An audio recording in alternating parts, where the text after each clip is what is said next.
I'm probably not gonna keep this up, but what does that mean? Oh, I don't know. So I made a purchase today that I don't know if I'll regret. I won't regret it. I'm speaking it now. I will not regret this purchase. I got a new phone. Basically, I mean, I've been looking at it for a hot minute. I've been wanting it, and my thing was that like if they have it, I'll get it. And they had it. They had one left, so I was like, I'll get it. But I mostly wanted to just see what this looked like live. So that was it. I'll probably end up. So I guess I'll keep this up. One of the things I've been wanting to do, or I've had the thought to do, was to finish the three series reading things that I have open right now. So the road ones will be pre-recorded, but the before, after, in between, and the data and info will be live. Hey Eve, I'm testing this on this new phone. Basically, that's it. Um, that's it. I took today off and I went to go have brunch with my mom. It was pretty good. And then, see, my plan today was get a gym membership. I'm also gonna try HelloFresh. Um, get some clothes and stuff like that. Get brunch and then do that stuff. What ended up happening was I got brunch and then I went to one store because one thing I wanted to do was I wanted to get update my carrier, my phone carrier. And going to update my phone carrier. Hey Kirsty, how are you doing? Um I wanted to update my phone carrier. So I was like, okay. And then when I was in there, I was like, let me just see if they have the phone that I want. And they didn't in that store. And they said if I were to get it, I could get it and then like activate it. Um and so then I went to Best Buy and Best Buy said they had one left. I am the last time I got a phone was what, 2016? Was it 2016 or 2017 when the iPhone 10 came out? That's the last phone I got. It's the phone I had or have. I still have it. I don't really need one, so I never got one. Um but I ended up getting a Samsung phone. So I don't know. But yeah, I was just testing this to see sort of what it looks like over here, and that was pretty much it. Um, but yeah, so I had a feeling I want to finish those three series, um,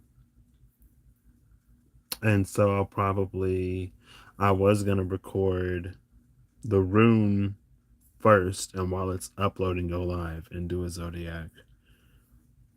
I don't know if I'll do that today. Um, and then I was gonna do something else, but I don't remember. I don't remember.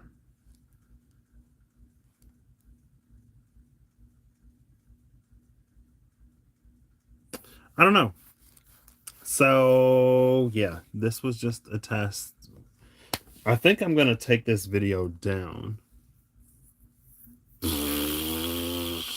No. When did I start these? Let me actually go on here and see.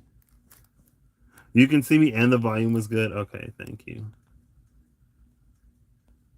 I kind of want to see when I started these a little bit. I don't know if I kept the playlists. Yep, playlists right here.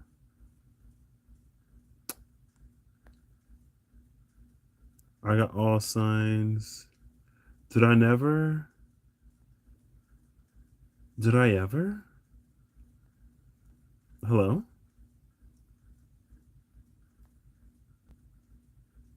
I guess I didn't. Oof. I was trying to see when I did these. Well, okay, they're like the only uploaded videos I have, so. Yeah, because it's like, I think it's the light up there. It does look like really light. There's Saturn. Oh, goodness. So the last rune video I uploaded was Sagittarius 8 months ago.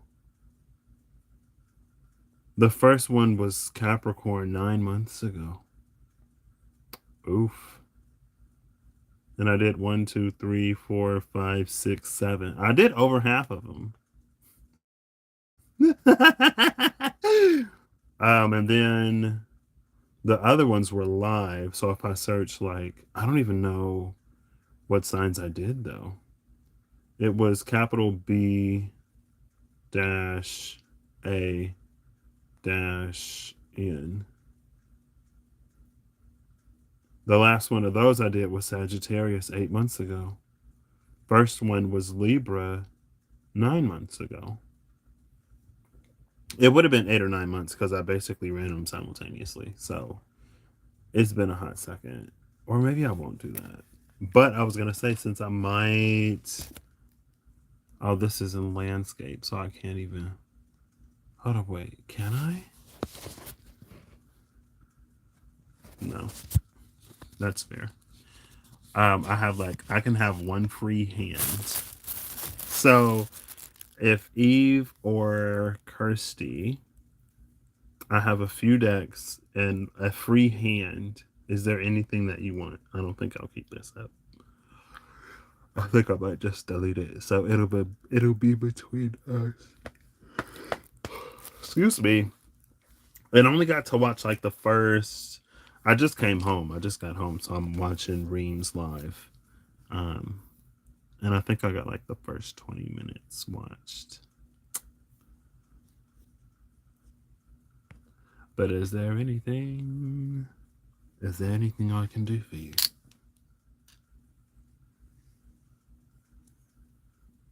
Go with the flow. Wait.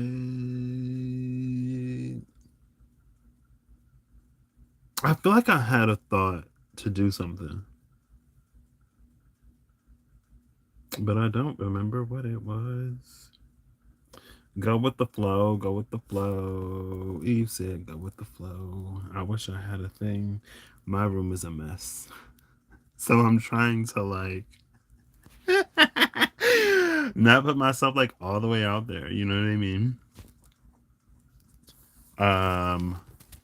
I wish I knew how. 1 second.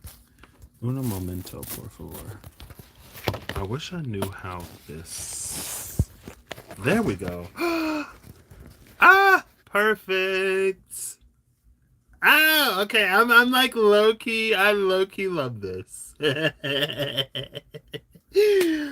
got 2 hands free. Okay, so I'm gonna go with the flow.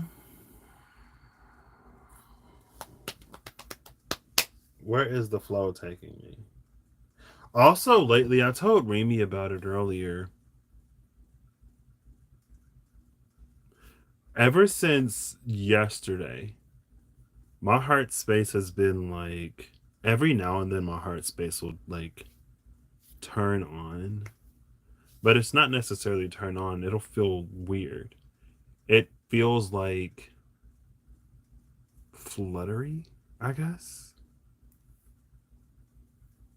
And it's happening right now. Hey Sandra, how you doing? This video will be unlisted, at least. I don't think I'll delete it, but I'll make it unlisted after I finish this, because I said I would do that. So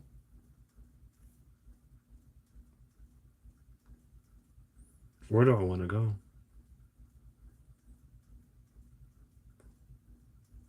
I don't remember what I had a thought to do. I have the all winter oracle cards. Oh my gosh, it fell. I was like, oh, what happened? One second. There. Oh goodness. Maybe not. Oh, you can see my mess. No. Oh gosh. There we go. Oh, see, this isn't extremely sturdy. Oof. My mom will be like, "Oh, I can't believe you got them looking at all that mess in your room and blah blah blah." It's fine. We're raw. This is raw and unfiltered. I don't know what to do. Eve, hey Holly, how you doing? I need more direction than that, Eve. I'm doing well. Thank you for asking. Oh, okay. No, I was actually like gonna do something though. Things have been like low key wild. I don't think wild is the right usage. I don't know what I'm doing. Let me breathe. Let me calm down. I'm not gonna have an iPhone anymore. So I mean I still have my phone and I'll still have my iPad. But I won't be using Siri. I'll be using Google. It's not the same. It's not the same. I don't remember how many the heart. I think the third eye has 1,000. I think. I'm supposed to pick.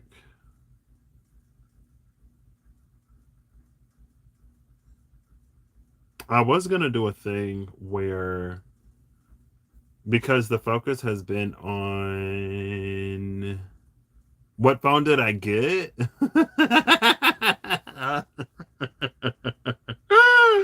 I mean, I've had my eye on it for a hot second. You know, I love doing stuff like this. It's a Samsung. I got a Samsung phone.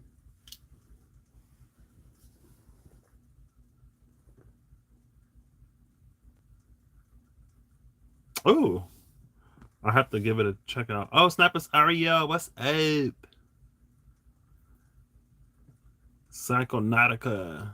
All right, if I remember, I will do that. Hello. Um,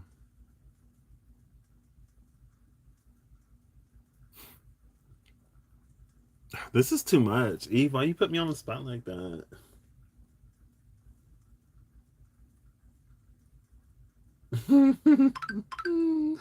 Why did I do this? No, I'm like, oof, I should have just not gone live.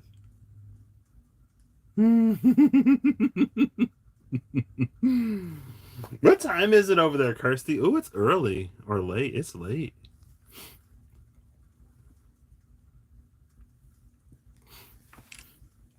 Is it? What's going on with the energies?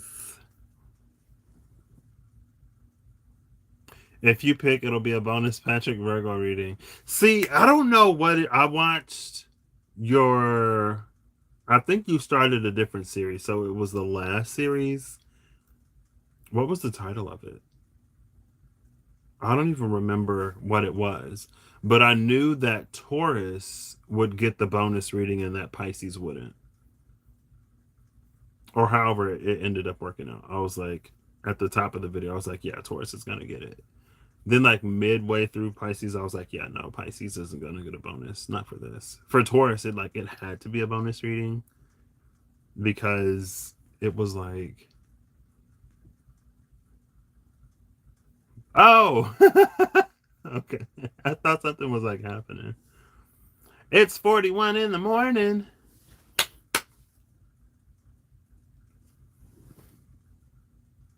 Taurus was the only one to get a bonus that round? Oh, snap.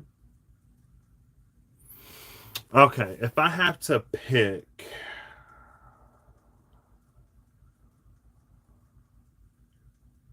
Oh, it's June, so I could use the Pride Tarot. But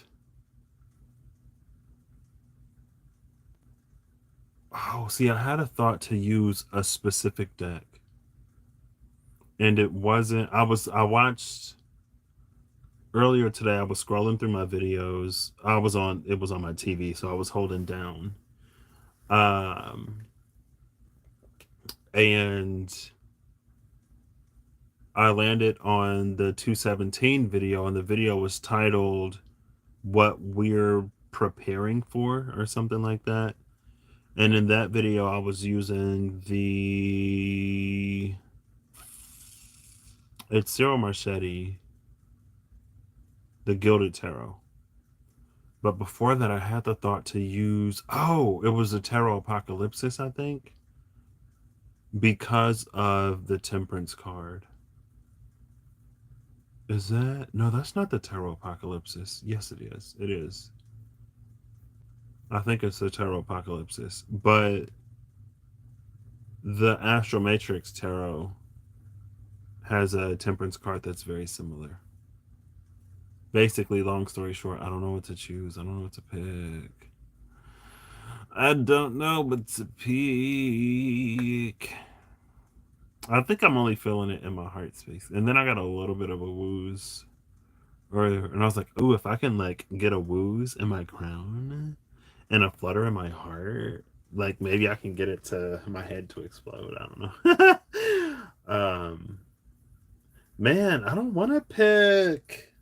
I don't want to choose, but I will. Okay, I will. Let me stop. Let me breathe.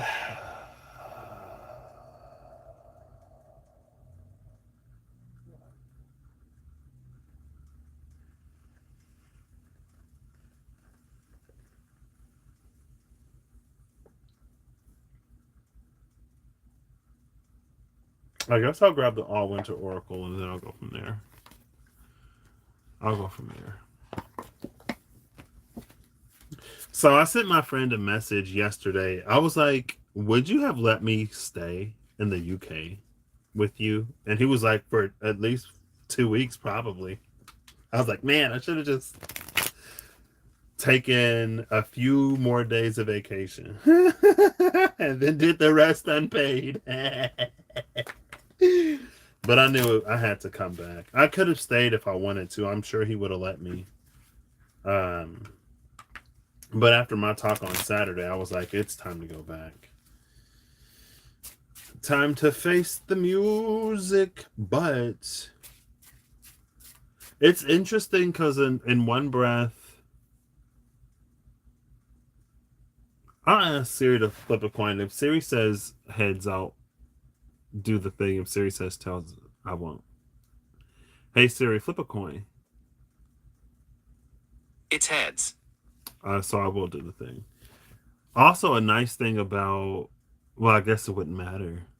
Because if I'm watching it on my phone, I won't have, whenever I watch myself back, Siri is always doing whatever. And I'll be watching on my phone, so it'll interrupt it.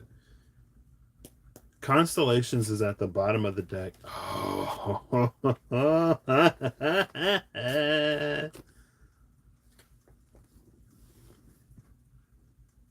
Constellations, the spark, and partnership is at the bottom of the deck. First, I was like, constellations. Oh, that's interesting. Constellations and the spark. I was like, that's gorgeous. And then with partnership, a constellation is a partnership of sparks. It's a bunch of sparks that are connected, right? So I was like, oh, okay, that is pretty cool. So there have been a lot of things happening and going on. None of it bad. Some of it I'm just like, okay. It's like it's been developments. Hold up, let me lock my door real quick so I don't get any interruptions. Oh gosh. Uno momento. Can you see the mess? Oh, you can't see the mess? Yay! Oh goodness. So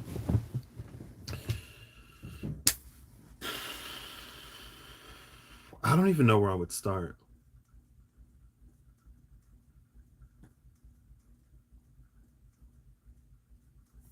Mhm.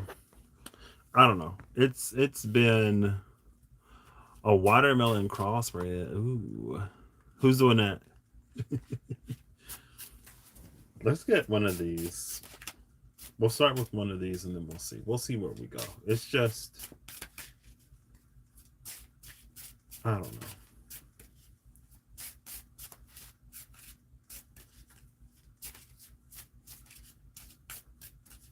I don't think I'm gonna get a card. Start at the beginning. So, some untold number of years ago, the universe sprang forth. It's funny you say start at the beginning and then the baby card comes out. The baby card comes out a lot in this deck. Oh, snap. Well, thanks, Ariel. Have fun at the school meeting. If you know me, you probably know that I start somewhere in the middle and then I go towards the end. And then to explain the progression, I go back to the beginning and then work towards the middle. And then I go to the very end and then I try to bridge that with everything else. The beginning is a very hard place to start. Um, I'm getting cards in this deck today that I haven't seen yet. So baby flipped out, and the other card, baby like turned over, and there was one card left face down, and it's sacred fires. So we have constellations that are a collection of sparks. We have baby sacred fires. The bottom of the deck is earthing.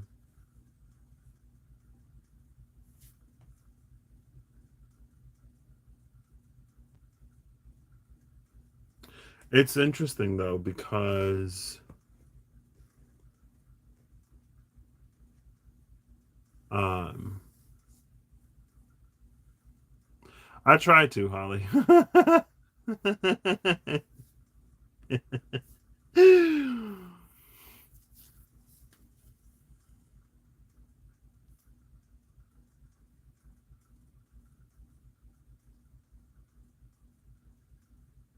I think I thought about that dream. I had a dream last night. I don't remember what it was about. Everything has just been,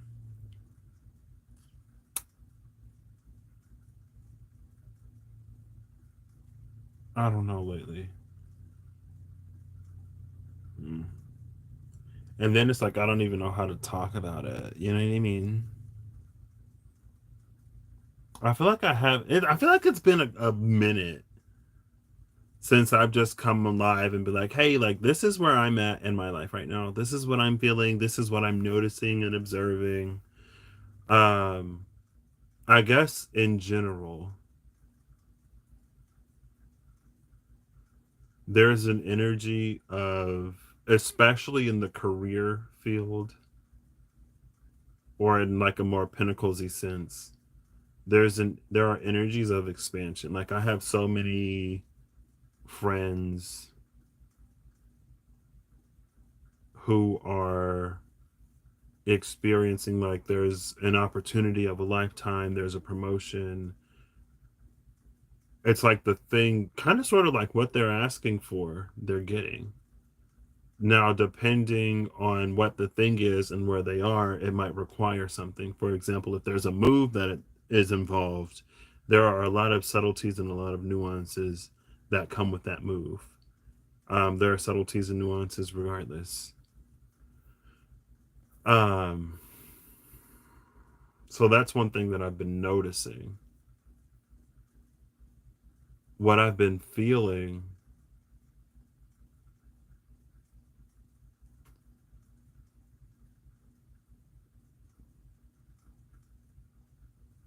oh, is this me? I don't feel like doing a self read. This is not going to turn into a self read.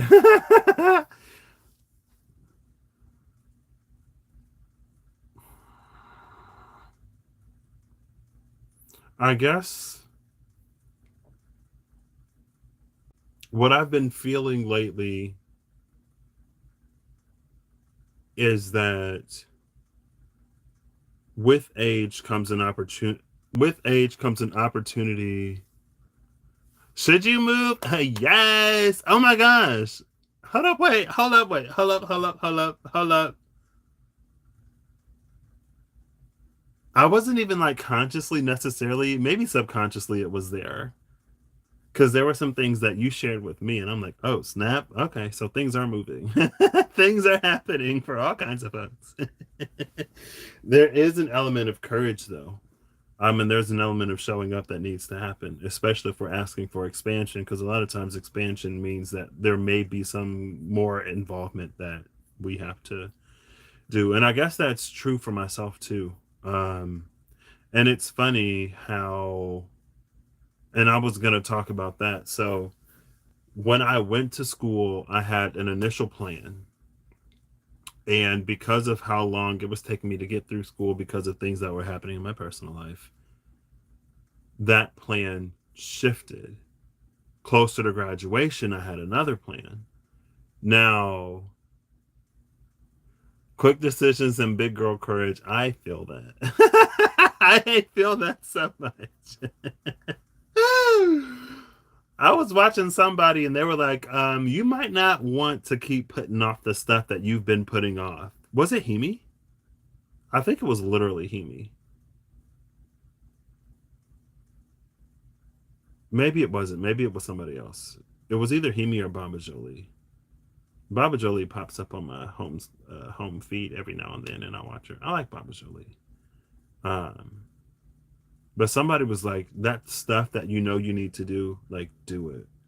And I'm like, okay. Well, I was already like, I want to do everything um, now because it's time. It just feels like it's time. So, anyway, I was talking to my journey buddy a few months ago now, maybe. I think it was a few months ago, maybe April. And she told me about someone that she had recently come across, and there was an opportunity. And that opportunity played on my first plan, like when I first went into school. And I think I was actually talking to her the last time we chatted.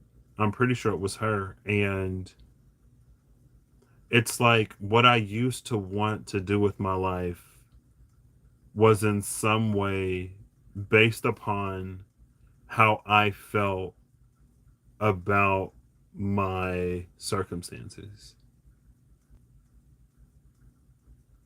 And it's almost like now that limitations no longer exist, would still be like that work would still be extremely like rewarding and fulfilling, I feel like, but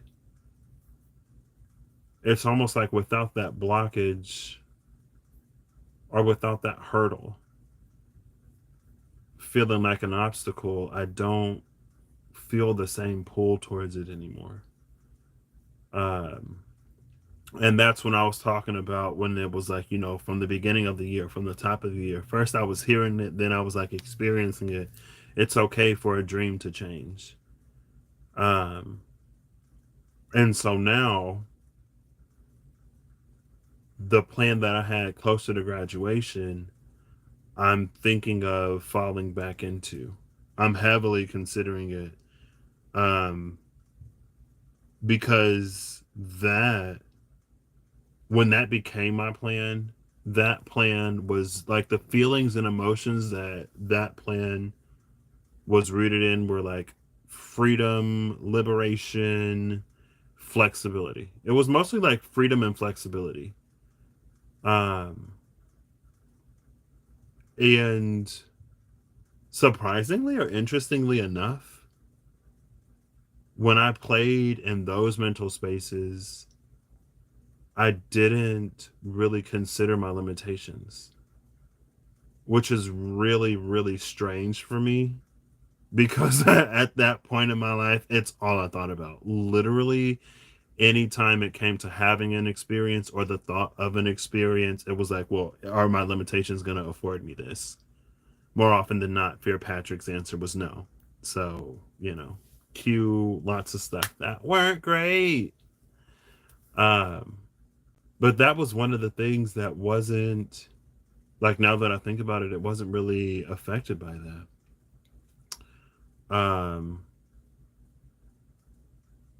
And so now I'm revisiting that, and it's interesting because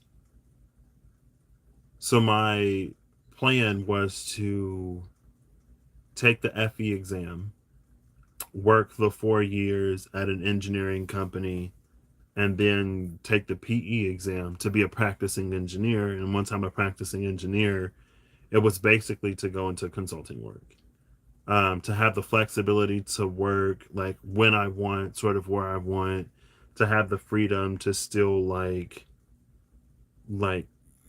I don't know, freedom and flexibility was about all of that. And one of my souvenirs when I went to Holy Island, the place where I met the Viking, they had these socks. And one of the socks was like, my superpower is that I'm an engineer. And I got those. I'm not an engineer. I'm an engineer by degree, a microbiologist by trade, um, so far. And then I talked to my buddy and I told him what my original plan was. I told Reem about it like earlier yesterday. Wait, you didn't see it? Yeah. No, I shared the picture. Um, the one that was in the store who gave me his axe. It was a pretty. Sorry. It was pretty hefty. I don't think I've shared like any pictures basically since I went to London. I need to go. This guy. When that happened, the dude dressed up as a Viking.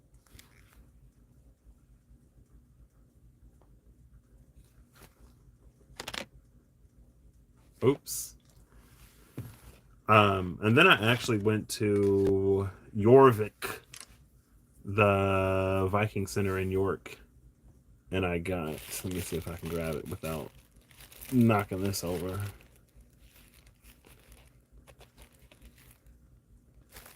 Oh, okay. Oh, yep, I knocked it over. That's fine. Oh, come now. I don't know. I don't know if he like worked at the store question mark or if he dressed up. But it's the place where I saw Odin's Whisper and Thor's Hammer. I was actually looking at Odin's Whisper and Thor's Hammer and I was taking a picture of it. And my friend was like, there's a guy dressed up like a Viking over there. Behind, he was like, look behind you. And I did like a full 300-degree turn because the guy was behind him, basically. And then I stopped and I'm like, oh, and he was like, he just told you to look at me, didn't he? And I was like, yeah, he did. So I don't know. There was a guy in the store dressed up like a Viking. And he was like, you don't go out because he was like, oh, my friend was saying that he wanted a picture with you. And I was like, that's not what I was saying.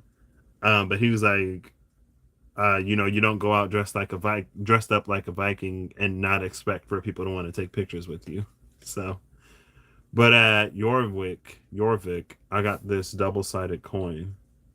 One side is Anglo-Saxon, the other side is Viking. I think this is the Viking side, and this is the Anglo-Saxon side, but I don't remember. So a random guy then? Okay, so yeah, maybe he was a random guy. But what was his message? I don't remember if that video ended up privated or not. Because I guess if I stream live on YouTube on a mobile device, it'll save the live as private. and then I have to go in and unprivate it. So this, it'll probably save as private, and then I'll have to go and make it unlisted or public or whatever. Um, but I've read The Angel of the North and something, The Message from the Living Viking, and I thought about that. I think I was watching Reem's reading her live today when that came back to me, and I asked about the birds, and it was basically like I was like, why are the birds walking across the street? Why are they flying so low? And it was basically like, well, they're like reminding you that you could fly. Like you don't have to keep walking, and you don't have to fly so low. Like you could soar. And I was like, oh snap. And I think that was the message from the Living Viking.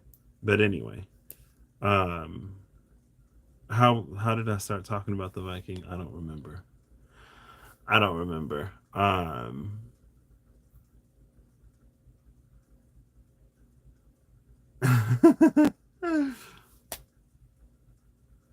Maturity. Age brings the opportunity for maturity. Is basically where I am right now. I've been in my head quite a bit a few times. Um right? I was like, oh snap, I got my hair braided and everything right now. Let's go. Um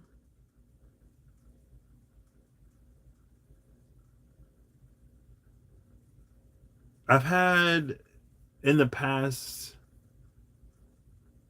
probably month, when it comes to the collective and our collective journeying, um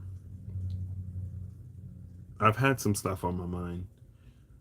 And one of the things when I was over there that I noticed, in some ways, as compared to whatever, it doesn't fully matter.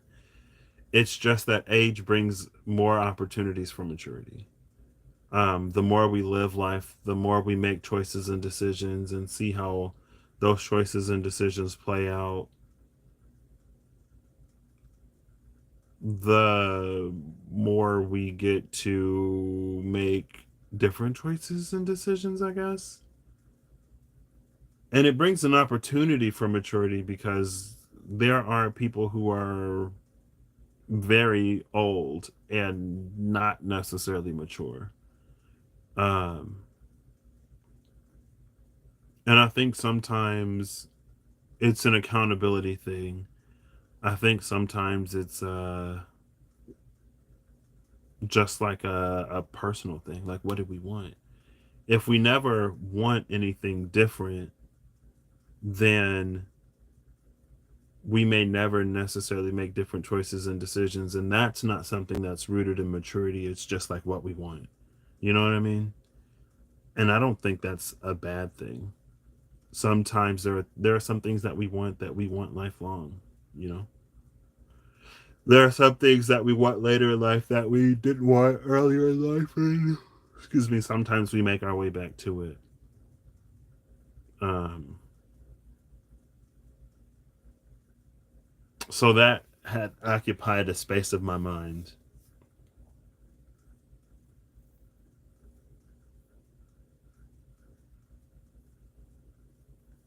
But anyway, I don't know if that's like last time I went on vacation when I was in Michigan, it had its own whatever. That's why I'm like, I went on vacation, but you know, you don't get a break from the spirit, I guess.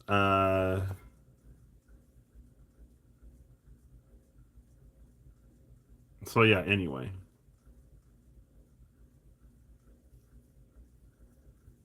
I don't know. But these baby sacred fires,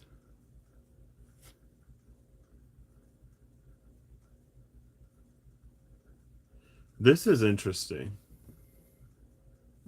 You've been wanting to go to Fargo, like the Wells Fargo wagon? Oh, the Wells Fargo wagon is a coming down the street. Oh, please let it be for me. Where's Fargo? Sorry.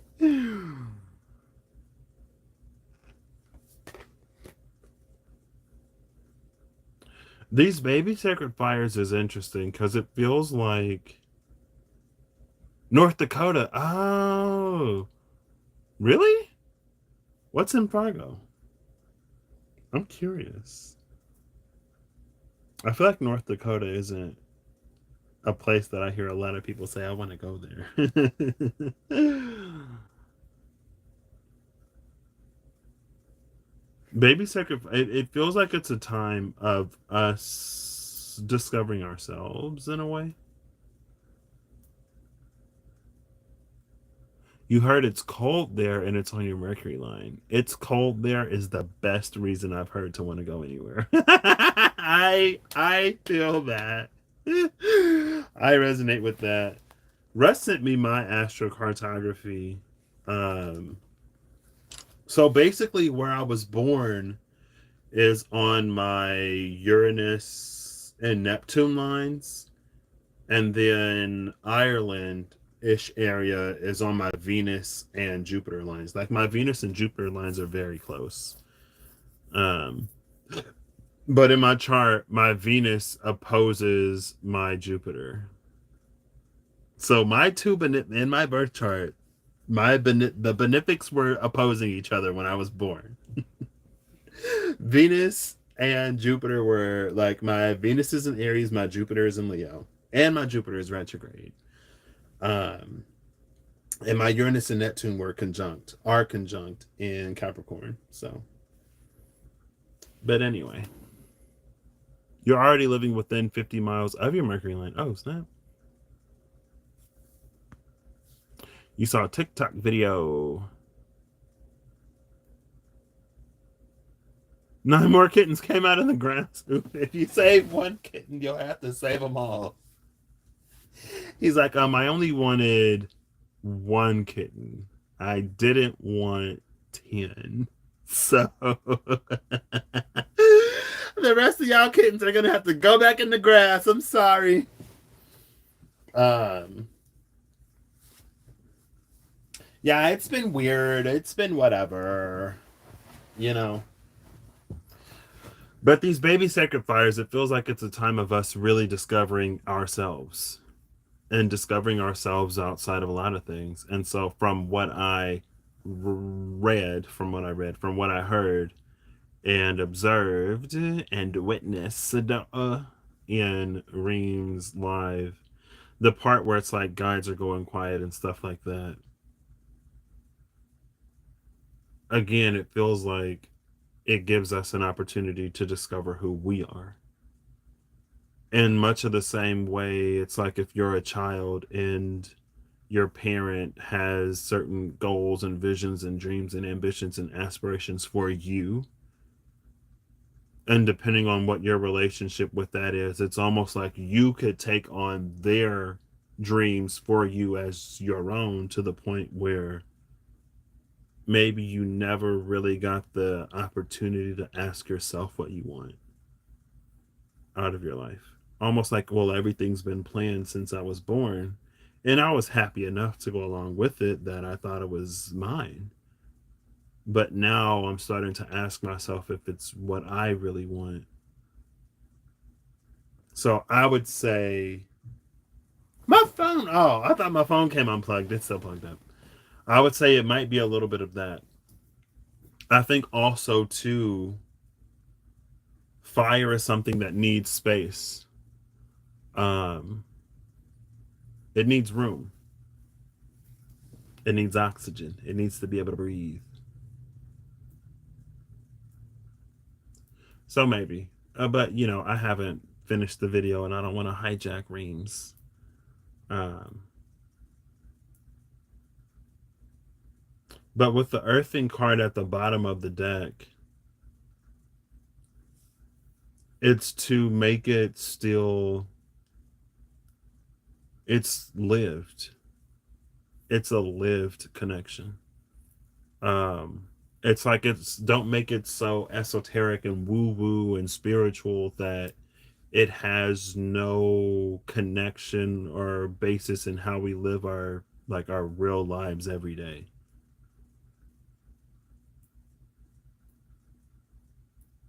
Because it's like that connects it creates a disconnect, and then it feels very Rahu and Ketu, where you have the head of the dragon and the tail of the dragon, where it's supposed to be like one, like a whole being, in a way. So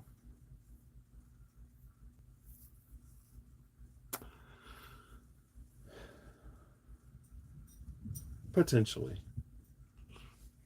Okay, so I'm gonna put these back and then I'll shuffle another one. um Dreamscape. Dreams have been, everything has been like wild and crazy and kind of sort of all over the place. Oh, togetherness. I have seen this one before. Together. I don't remember what deck I was wanting to use. I don't remember what I was wanting to do. Um, I am like, I don't usually care how my videos are received, honestly. But I am so curious what y'all thought about that, the interactive video that I did. And then I thought, how ironic is it that I call it interactive and then I shut down the live chat. That's not what I meant by interactive. But again, the reason why I shut it down when I recorded it, it was to give the viewer, especially the person who viewed it live, it was to give them the time and opportunity and space for them to connect to themselves personally. Because I think sometimes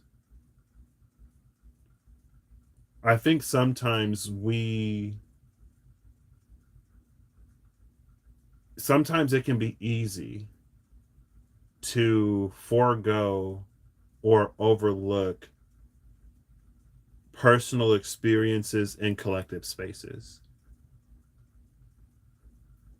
Sometimes it's like we can overly focus on or overly emphasize the points of overlap that we all experience, which is fine, which is great for creating and building community and for strengthening community and stuff like that. Or historically, it seems we can only do community when we have things in common, but that's neither here nor there. But I think sometimes the personal, the individual, the unique can get lost in that.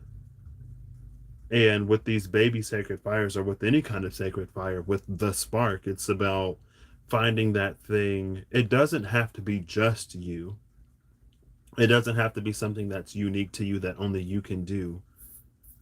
But I think sometimes we can overly focus on what is shared, that those parts get neglected. And so that's why I turned the live chat off.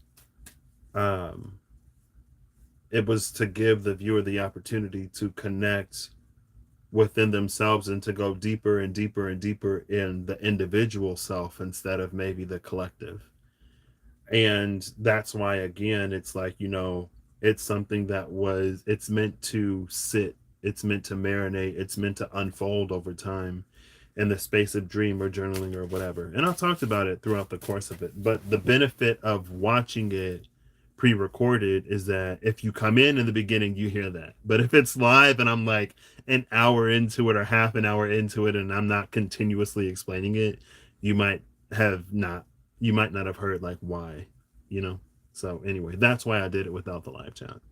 And again, it's like, it's gorgeous and it's beautiful that we can all connect and build community because of our shared experiences. But at the same time, I personally feel like moving into the age of Aquarius, because it's Aquarius, first of all. And like, what's the most stereotypical Aquarius thing? It's quirky and unique and different. So, I think in the age of Aquarius, we're all going to bring our differences to the table to make the thing gorgeous. Anyway, um, I just don't think the self should be. I don't think it has to, like, it's not a competition between the self. Oh, snap. Testes. Hey, Danielle. Um, it's not a competition between ourselves and others. Um, like the Queen of Wands energy is very much so alive in me in the sense of like, I don't feel like I have to make myself less special just because someone else doesn't realize how special they are. Like, it's not my job to make anybody else feel confident in themselves. It's not my job to make anybody else feel special. It's not my job to tell anybody how amazing they are. It's their job to know how amazing they are. It's their job to find all that stuff out for themselves, and it's my job for me to show up in everything that I have to offer, so that together, two heads are better than one. The collective is stronger. We can arrive to a more inclusive place. You know what I mean?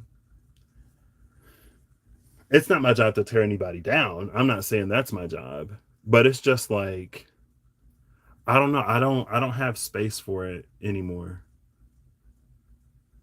to shrink or diminish or play small. It's like I've worked too hard to get to reach these places within myself. I worked too hard to get to learn to like validate and cherish and appreciate those within me. It's like I don't have the space to shrink so that somebody else feels like they can shine.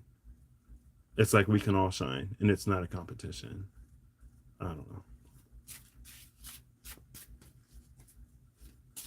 And I just think it's like, again, I feel like there are so many things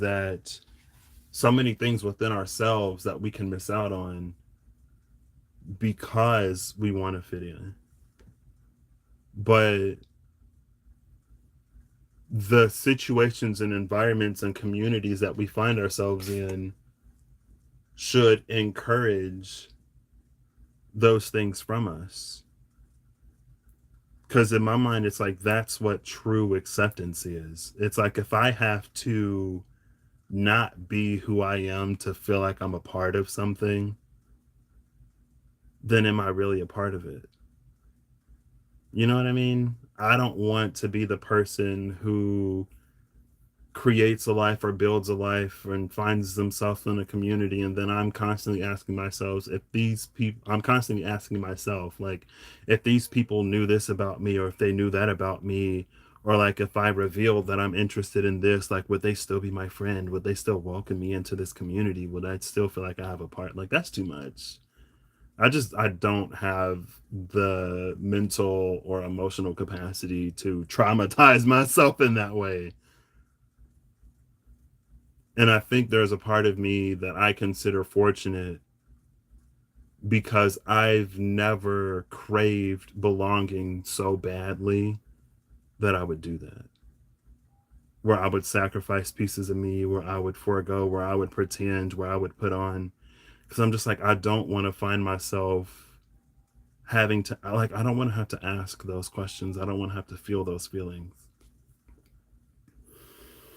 But anyway, I didn't necessarily want to go chili pepper. It's not even like extremely chili pepper, but it's just been on my mind. I'm just like, two Queen of Wands for that. Like, I can be in my power. I can see you in your power, and we can both be in our power, and we can both shine. But if I have to be less of me so that you feel like you're something, or that you're some, I'm like, it's too much. I can't do it. And I don't think others should have to either. So it wasn't a silent Bob. No, it wasn't. There were some numbers involved that confused your non-number brain. Yeah, it's because I was vague-ish with it. I think if I would have posted the picture of it first, it would have made a lot more sense. When I was like position 1, position 9, position 3, And I was like, 1 and 3 and 5 are related. So, and I had to stream it on OBS, so I literally could have put a picture of it up, like on the corner of the screen where you could have seen it. So I will note if I ever do it again. I'll note that. That's your family. Don't be too proud of yourself because you'll make someone else feel inadequate. I can't. I can't.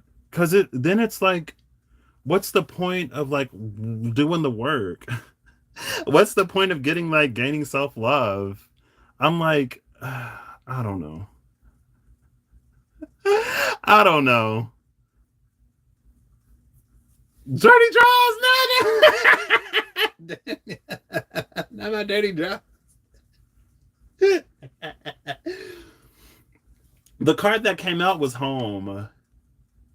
Home is where you can be a stinky, dirty mess and you still get hugged.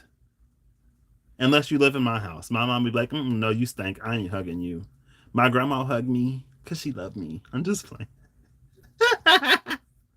It's funny because I was at work um, earlier this week and I went out and I was on the plant. So, like, I had just made it back. I was like, I was like, I'm sweaty and kind of stinky because somebody was like coming to give me a hug. And I was like, I'm sweaty and I kind of stink a little bit because I ain't swiped on no deodorant yet. And I literally just got back. And she was like, I don't care. And I was like, you know what? That's love. That's what I need in my life. I'm kidding. Um, but yeah, it's just it's one of the things that so for me, not only is that grounded and rooted in me loving and appreciating me, but again, it's just like I don't want like I would hate for someone to ask themselves that question when it comes to me. I would hate for one of my friends to feel like there are things that they can't share with me or things that they can't be when they're around me because like I don't I but like I'm also the type of person like I can celebrate people and I'm genuinely happy when others succeed. I genuinely want for other people to be living their best life. And me wanting other people to do well, like I'm not a part of that equation when I feel that. In the sense of like I'm not one of those that's like, oh well, this person's doing well and that person's doing well and like I'm not doing this and I'm not doing that. And so then like it becomes like there's no competition. And if I'm going through my own personal stuff, like, I'm going through my stuff, but I don't know. I wouldn't wish, I don't know. I don't, it's just, and like when I don't, it's very human and I understand it, but I'm just not like that. Like I get it, but it's just like, I don't know. Like I wouldn't want somebody else to not feel like they can be all of who they are. I don't know. But that's me. Anyway. Ooh. Oh.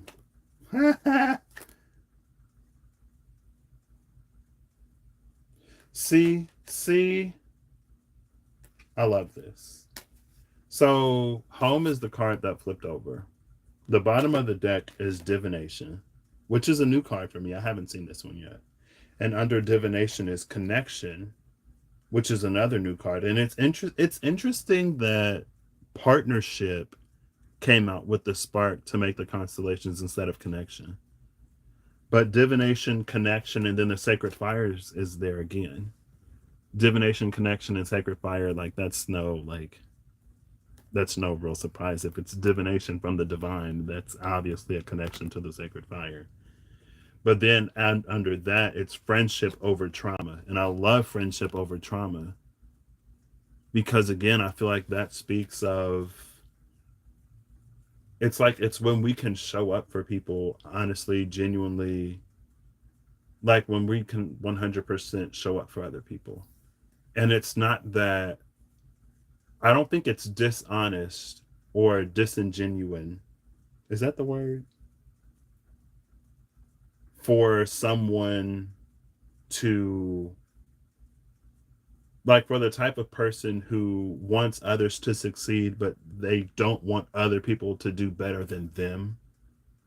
I don't necessarily view that as like fake or dishonest. I'm like, it's just a limit. It's something that they carry within themselves, where they're in this competitive mode where they feel they have to do or be to be valued, to feel worthy.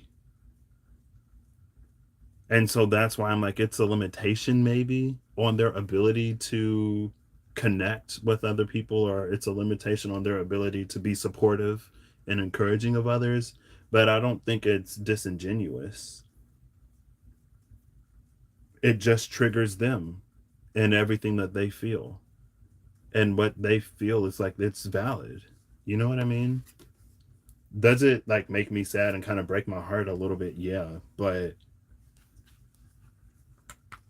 I don't know. I think, but again, it's like it's being human. Nobody is perfect. And we all have things that, we're working on or that we're going through or whatever. So,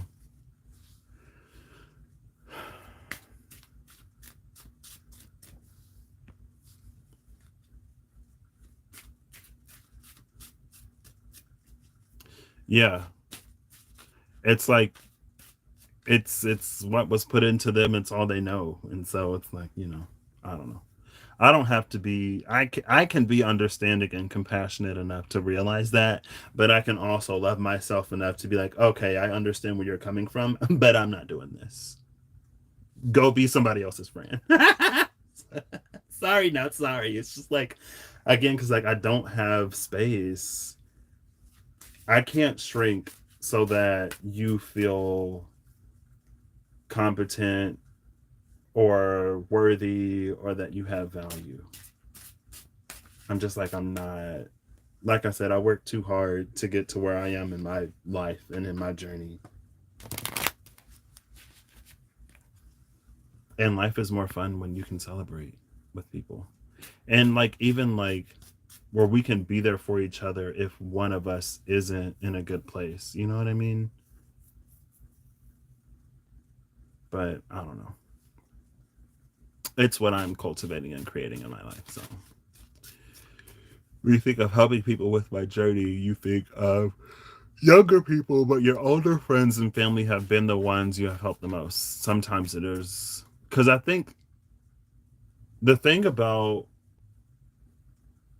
older people versus younger people, it's like not only does age bring the opportunity for maturity, age also brings opportunities for routine to be established.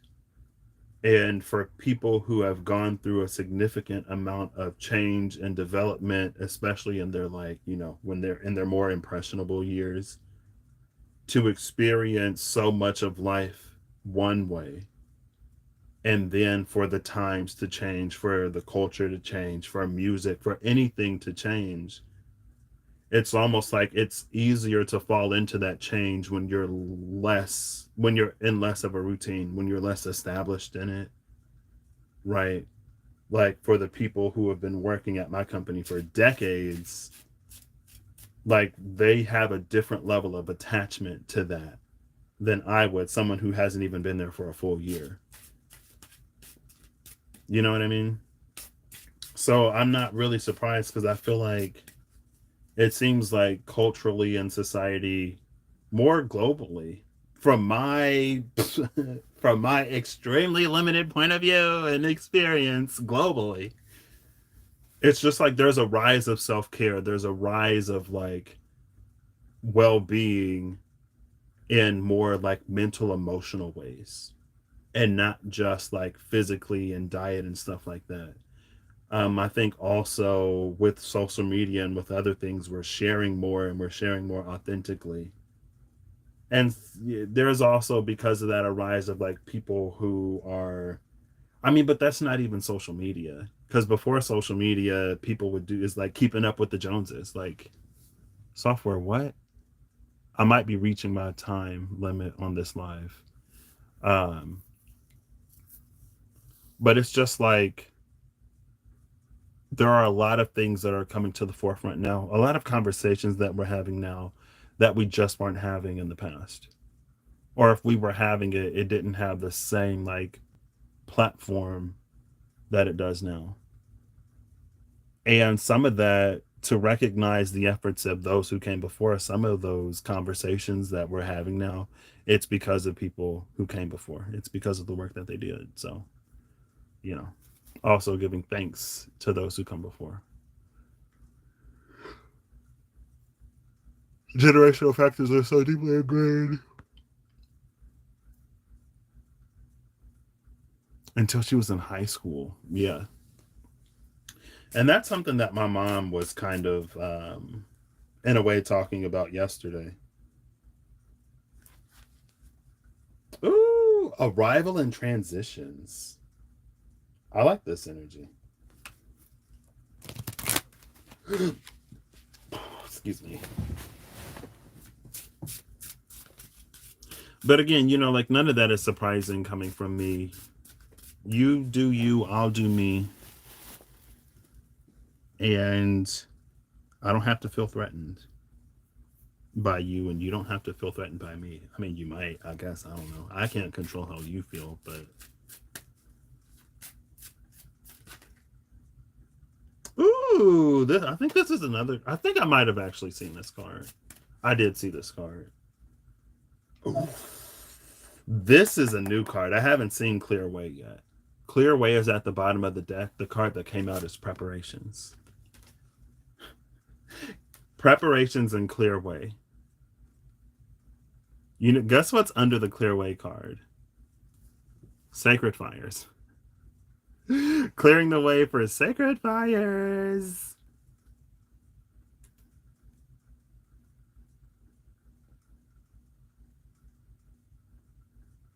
But again, I feel like with Sacred Fires, it's us discovering who we really are.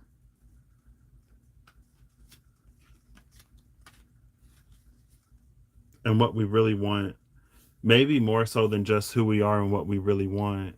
Um, Arrival is a better card than Arrival. It is. I would agree. Um, oh, what was I saying? I don't remember.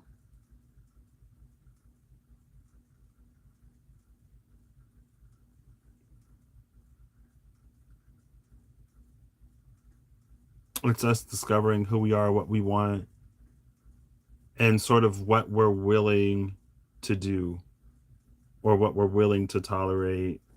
I don't think do or tolerate is necessarily the right words, but I don't know how to fully what we're willing to allow. Yeah, I guess so. What we're willing to allow. And I think the beautiful thing about the world that we live in is that in some ways, at the least, if we don't like where we are, we can go somewhere else. Right. It's like there is a particular place that I would love to sort of live in for a time, but I wouldn't want to necessarily experience the work culture there. So I wouldn't want to work there. And so I could go like, okay, if these are aspects that I like about that place, maybe I can find similar aspects somewhere else, but where the work culture is a lot more within what I would want to experience. You know what I mean? And that's been something that's kind of on my mind a little bit here too lately. It's that I don't necessarily have to, honestly, it's like I don't have to 10 of wands. I can just 8 of cups and find somewhere where there's a 6 of pentacles. Like I don't have to. stress or worry or subject myself to certain things, it's almost like I don't have to take the long way either necessarily. I can just go somewhere where it's already a lot closer to what I want to experience. And for those who will make the choices and decisions, like, they have the freedom to continue to do that. I mean, they have the freedom to do it regardless, right?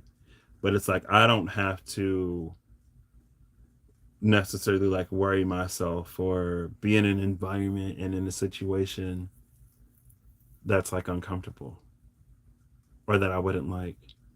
I can leave. I can go somewhere where, like I said, it more aligns to what I want to experience. And then whatever conversations and debates and all kinds of other stuff, those things can continue. Just kind of over it, you know? Especially when it's conversations that we continue to have repeatedly because nothing ever really changes.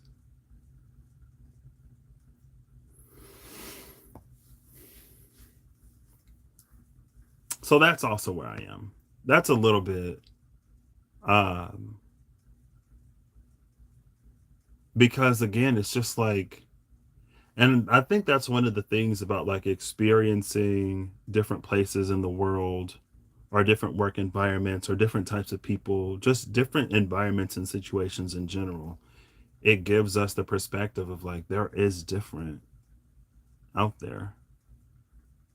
And you can, I mean, it's not as easy as just packing up and going somewhere all the time. There are different things that, you know, have to be taken into consideration, but it's like, or you can just go.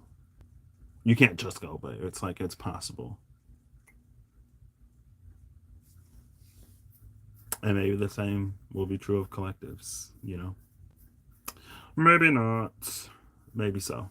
I want to pull the Prime News.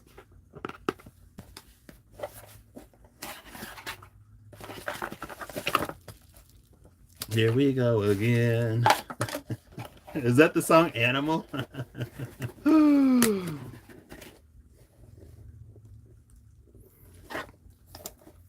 See, but that's the like I don't think I want to be a tree though. You know, my life is too short to be a tree. And the quality of life is becoming too important to just like, here we go again. I don't know. Maybe it's just me.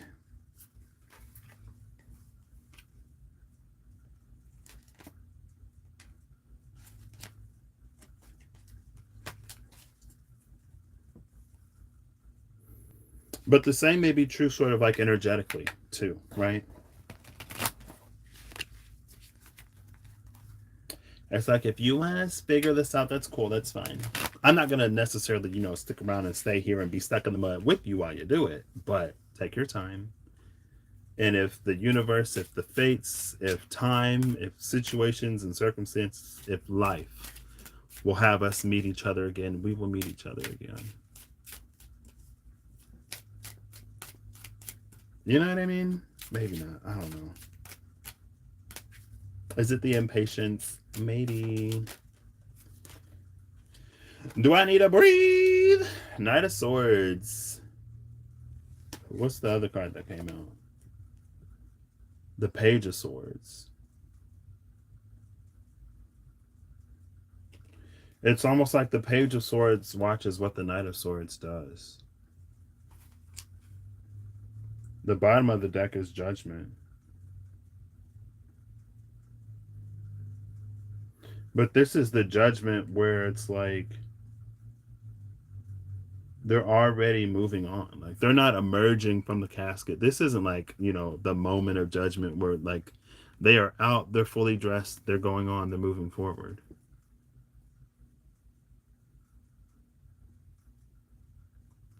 And it feels like with all of the sacred fires,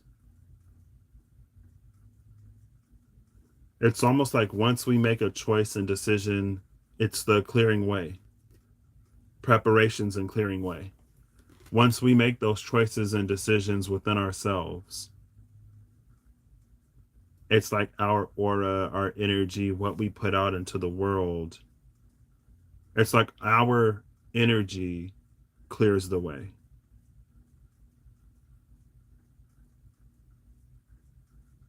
And so it may not even necessarily be for us to do anything, more so than it is for us to reach. I keep having this dream that like wants to come back to my remembrance, and I can't remember it. But it's like once we've decided within our energy, things will sort of begin to align. But it's indecisiveness. It's allowance. I don't know, allowance. But in the same way that I was talking about earlier, like, we make choices and decisions and we set allowances and we set tolerances. And, we already do this in our personal lives. So it's not anything necessarily new.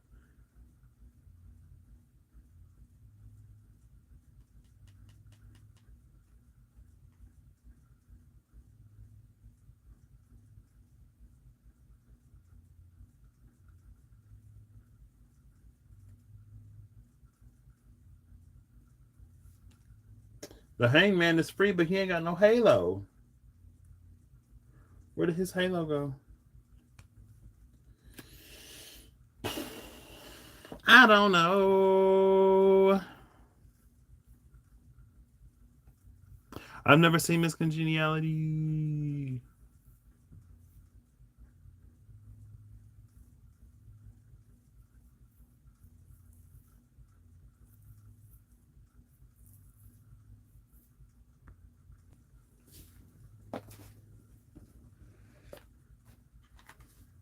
I don't know. I don't know.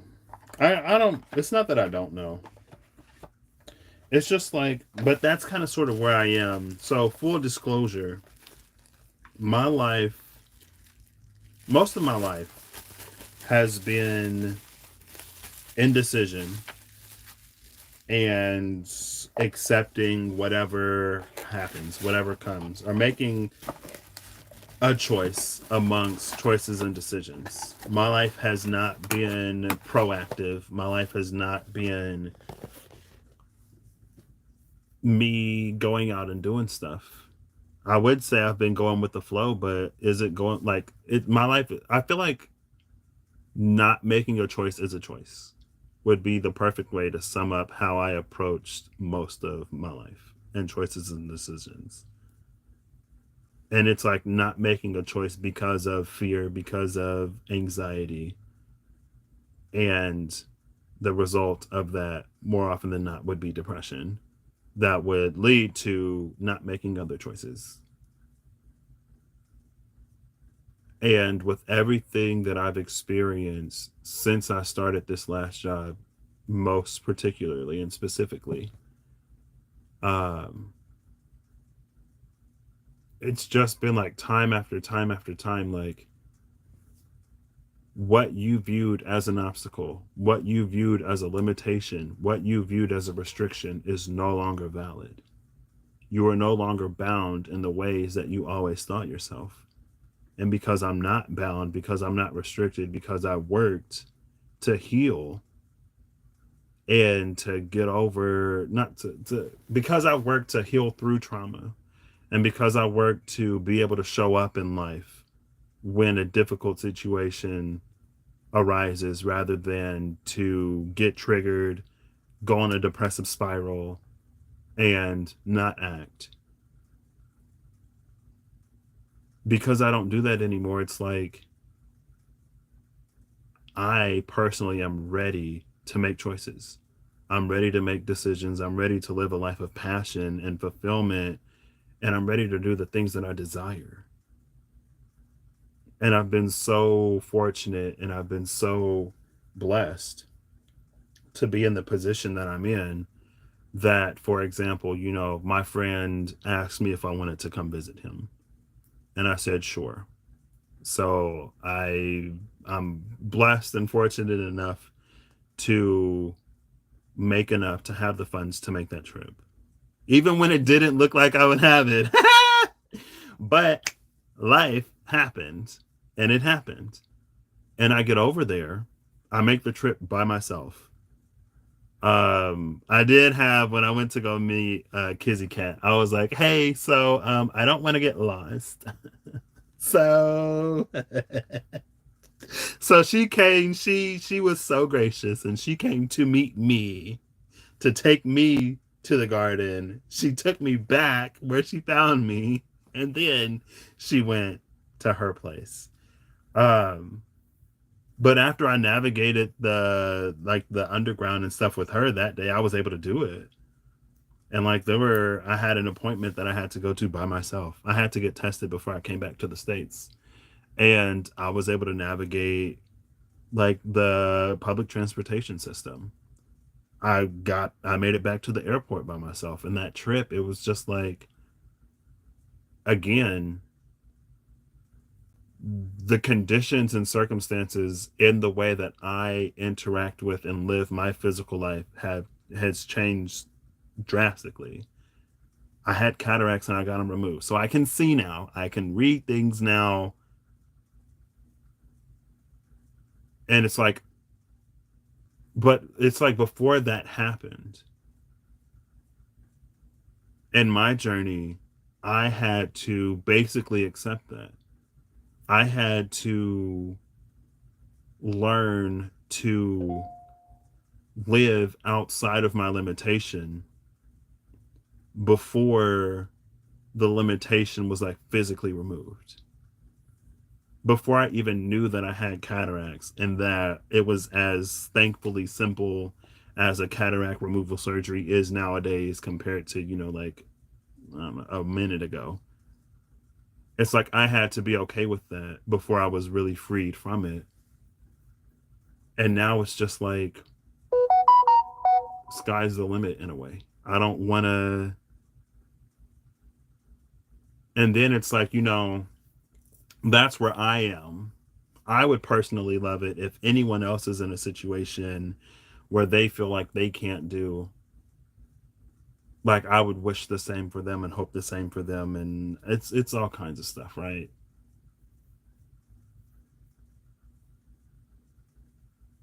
And so maybe it's also because of that my patience is running it's running a little thin ish. Oh well, thank you, Holly. But yeah, I'm just like I'm over that. And what's interesting is like the world will meet you. The world has met me.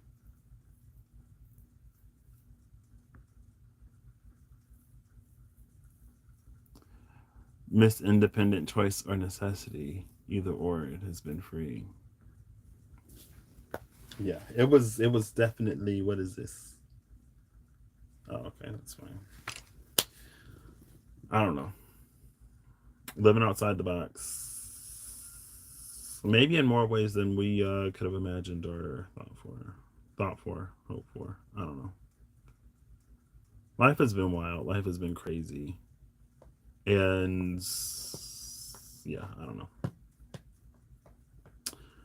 I don't want to use those though. I don't want to use those. I can pull this deck because why not? I'll end it with the card from the Mausolea Oracle of Souls because I don't have any other deck readily available on hand to me.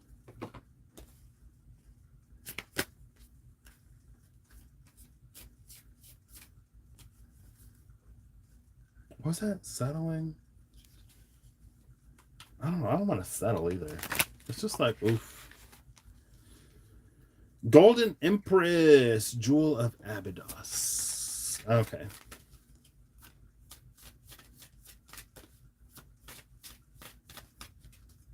Give me one card. One card, please.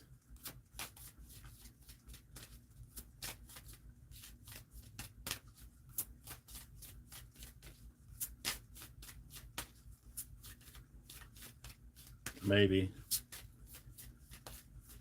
Maybe not.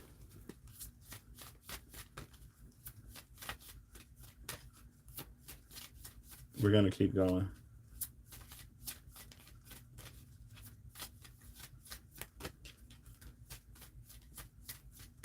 I'll give it 3 more, 2 more, 1 more, last one. Just kidding. We're going to keep going. If I sit here and shuffle like this for 5 minutes, then I will sit here. I will sit here and shuffle like this for 5 minutes.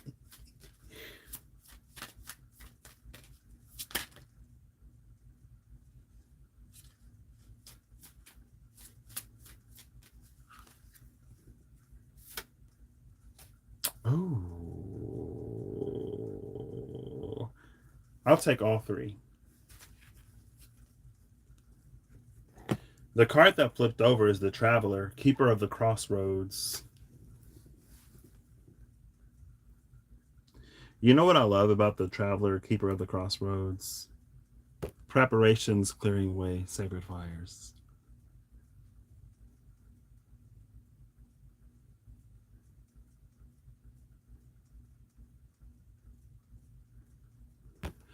Now, I almost took the card that was immediately on top of it when it flipped over. I didn't. But it was the second card, so I just took the 3 cards at the bottom of the deck. So the Keeper of the Crossroads is in between the Poet of Avon and Hathor, Mistress of Harmony. What's interesting is I've seen both of these before. I think I've seen the Traveler too.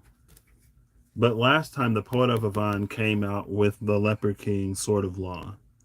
And it was like the Poet of Avon tells the Leper King things about us, and then the Leper King essentially puts us. The Leper King changes. It's the Page of Swords and the Knight of Swords. It's what I was saying about how our energy sort of determines and dictates what we experience in the way of like our energy, our aura magnetizing things to us. It will attract certain things and it will repel other things. And so the Leper King was sitting in the space of like determining what is coming in and what is going out. Like the Leper King was making that choice and decision based upon what the Poet of Avon was saying. But with Hathor being here, being the Mistress of Harmony, it gives it a lot more of a natural energy rather than it's like this is spirit deciding, this is someone or something else deciding. It's just like that's how it works. It's not a decision or a choice that someone makes. It's like gravity. If I put this card up here and I let it go, no one makes the choice or decision of whether that card falls or whether it flies. Gravity just takes over and it does that. It's like the same thing.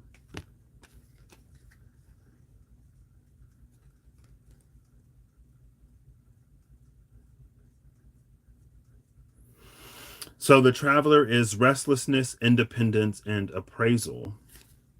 Hathor is mediation, communication, and culture. The Poet of Avon is fame, stagnation, and pride. I'll read the Traveler.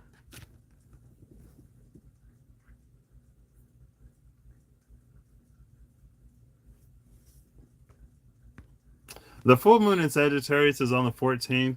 I have an appointment on the 14th. I looked, I was like, I think it's on the 16th. No, it's on the 14th. I think I was actually talking to Remy about that earlier today.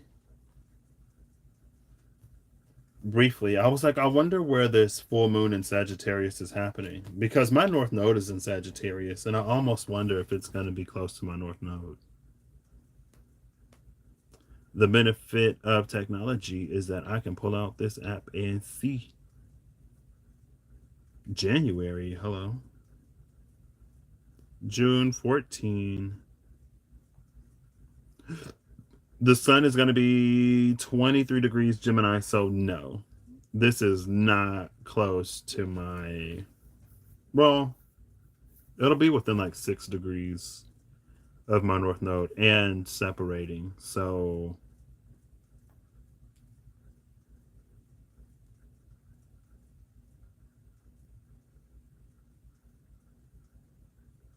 It won't be that close.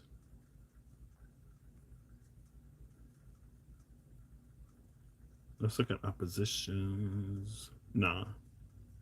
I think there's just 5-degree orbs. Yeah. So it won't be super close to it. But the sun is opposing my. The sun is on my south node, opposing my north node. Probably right now. 6 degrees of separation. True. Oh, I was gonna read The Traveler.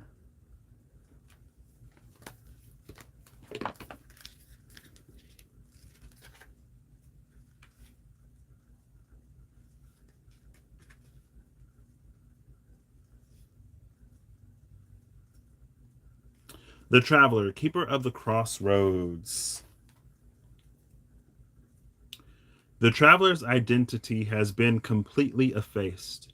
He wanders wherever no road exists with his lone worry steed, trading his goods wherever he stops. He stays in one place only long enough to sell what he has, take on new goods, and move on to the next stop along a path that only he knows. His trades, likewise, are made according to some measure of value that exists in his own mind, having little to do with the local demand or supply. In all things, the traveler makes his own way, adhering to no established society or guidelines. The traveler may be followed, but he does not lead. His example shows us the boundaries of society, both in its limitations and in the guardrails that it establishes to keep us from danger. His appearance calls on us to question and compare our values and the values of others, and determine whether we are reckless and overvaluing our own selves or overcautious and not giving ourselves our due. Are you calling me out? It's like you think too highly of yourself. You know what? I gosh darn do. And I'm not going to think of myself any less.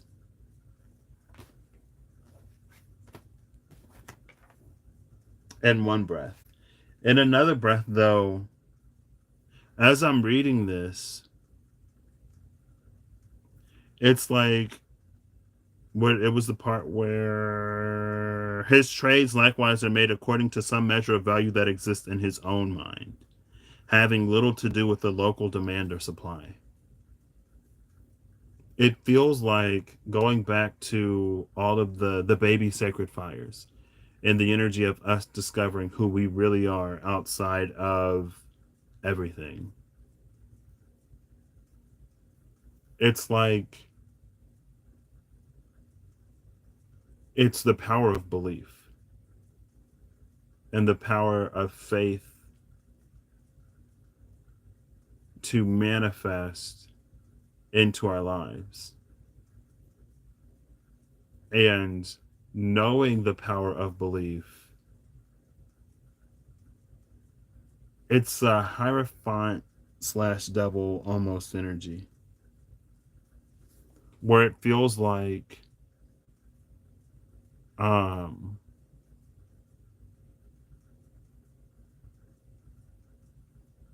it's like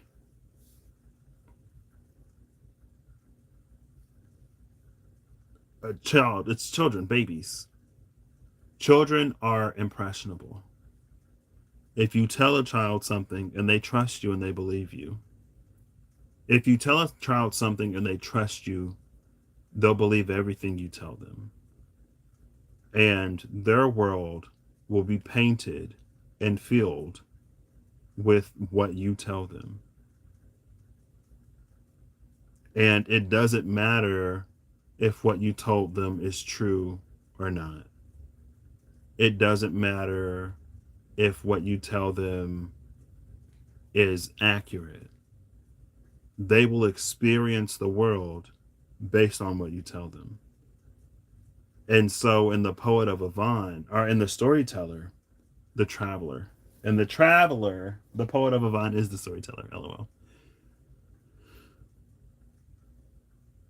In the traveler, it's almost like all of those things that have been instilled in us, we experience in the world. And it doesn't matter if it's true. It doesn't matter if it's accurate. It doesn't matter if we see the color orange and we call it purple because we were raised that it's actually purple. That's how we'll experience the world. And so it's almost like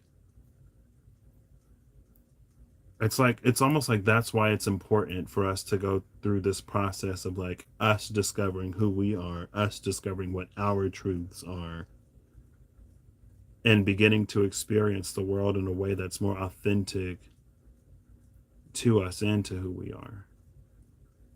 Um, and maybe that's what the poet of Avon does, because the poet of Avon is facing the traveler, and the traveler is facing the poet. So the poet is the one that tells the traveler stories of what the world is and how it is. It makes me think of Undone. In Undone, they shared a story about a culture that raises their children in caves. I don't know if it's real or not, but it's like they raise their children in caves and they tell their children what the world is like. They tell their children what the sun is like and what the birds and the grass and the smell of earth is like. And when they come of age, they leave the cave and they experience the world for themselves. And for all of the things that were just words and imaginations, they get to experience the reality of it. But the context of the telling of that was that the world is even more beautiful than they could have ever imagined just by what they were told.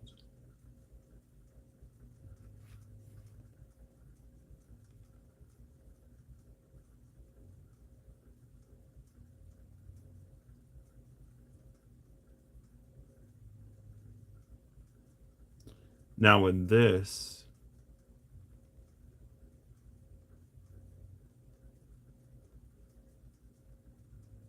I guess it would depend on what we're told, wouldn't it? If we're told the truth, as I'm assuming those children were, then when we discover the world, it's like it's even brighter than we could have imagined. We get to see the truth that we were told almost like in motion. But the thing about the storyteller, I keep saying the storyteller. So maybe this is a really, really impressionable traveler. Because every time I try to reference the traveler, I keep mentioning the storyteller, the poet, the storyteller. So again, I feel like it's almost like we don't, but that's the thing about like being human. We don't really get the opportunity to experience the world before we're told about it. But that's also the benefit of horizon expanding experiences. If you go to a place where, even if you have heard some stuff, if you go somewhere and you experience it for yourself, you're like, oh my gosh, like this is something blah blah blah blah blah, right? But I don't know if we necessarily go back home and look at our own lives with the same eyes. um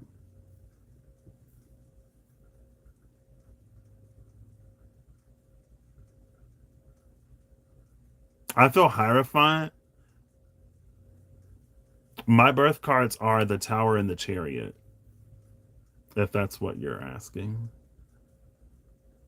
I'm a Tower Chariot. So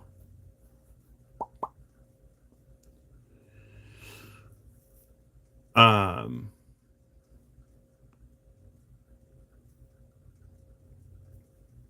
I'm born on the 28th though. 28 is a 10. So the Wheel of Fortune. If we do the day.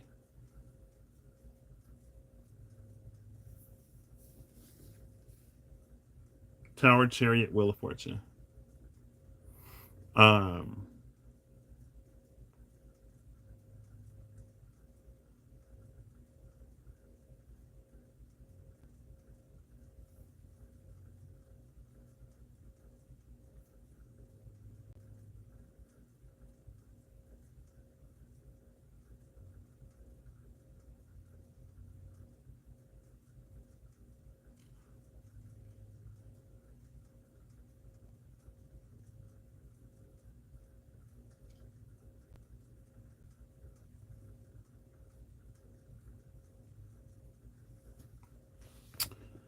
maybe I should have. If it's over 21, you do the sum.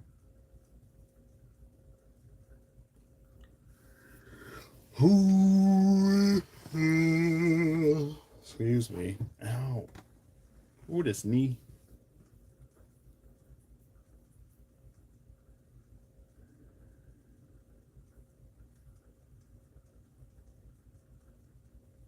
I almost.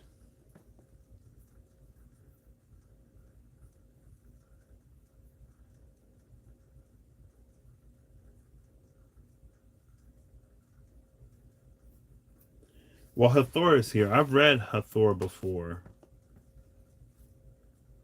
I'll read all of these. I'll read the Poet of Avon next, since I keep referencing this poet instead of the Traveler. But again, the way it's reading, the poet fills the traveler's head, and the traveler lives his life based off of the words of the poet. But that's the thing about music.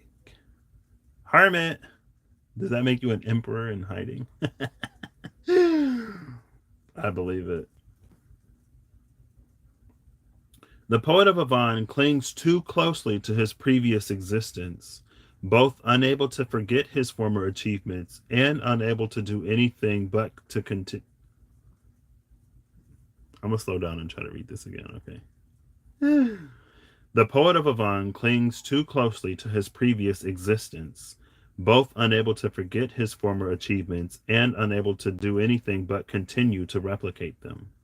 He eternally retreads the same ground he did in life, producing works for eager audiences who fuel his creative expression by feeding his ego with applause and encores.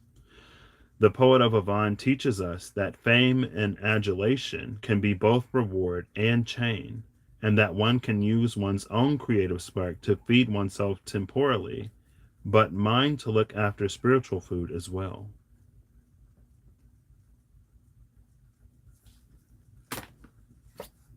So that's who's talking to our traveler. So because the poet of Avon is sort of stuck reliving, living, and reliving the same, he sort of gets the traveler to begin to do the same. But with Hathor at the back of the traveler,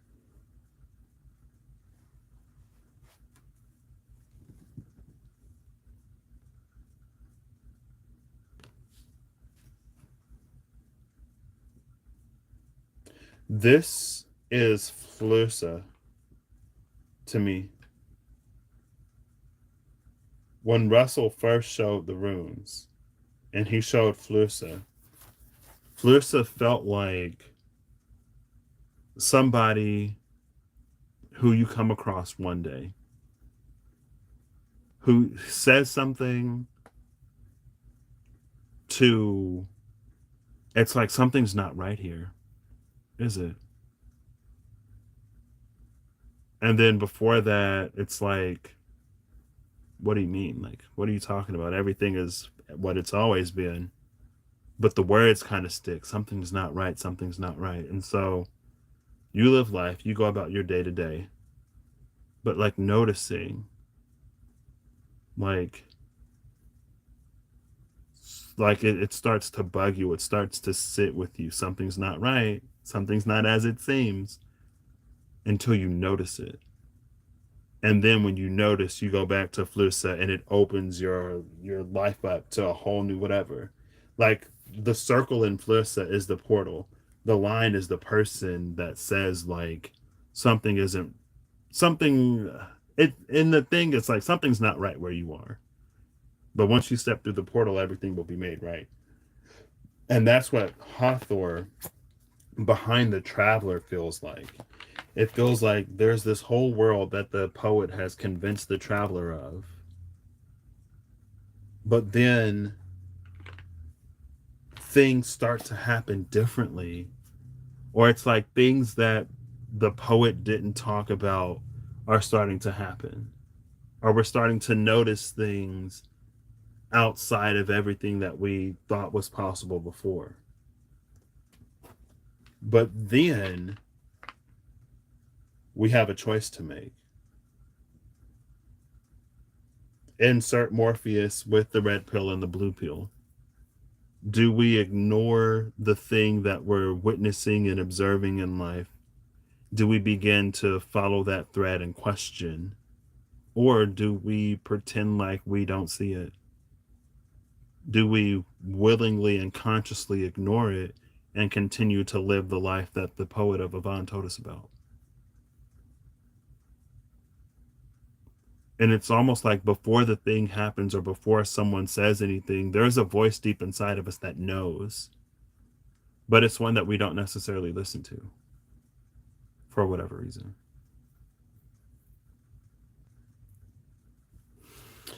But let's read Hathor. Hathor says there's more to life than just this.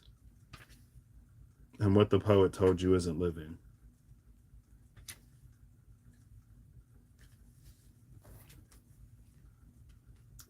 Hathor, the goddess of love, joy, dance, and music, serves as the font of culture and art in Duat. Speaking of different cultures, wait. She serves as diplomat and mediator to the other gods, resolving disputes between them, both within the realm and between Duat and other realms. Hathor reminds us of the pleasures in life and that they are more difficult to enjoy when there are outstanding problems between people. If you cannot serve as mediator yourself, perhaps it is wise to seek one out. So it's interesting that it mentioned outstanding problems within people.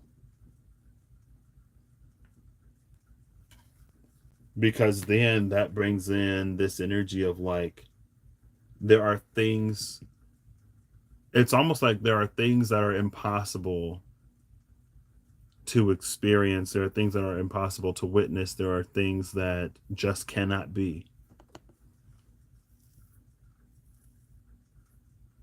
until certain differences are resolved.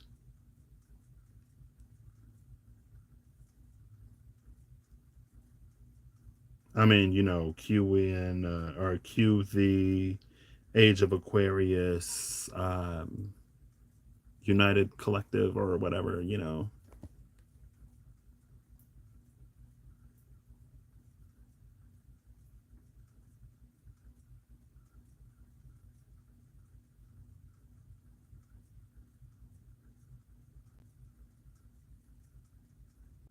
Like this is such a big energy. It's such a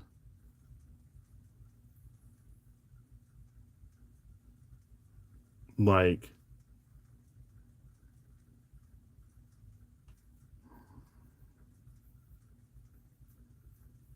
it seems like for so many years, decades, centuries, we've been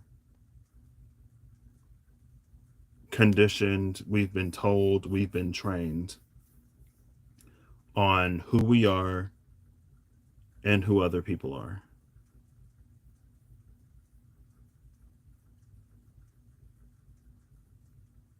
or who we are and how the world works, or who we are and what experiences we're afforded in life because of the conditions of our birth, basically.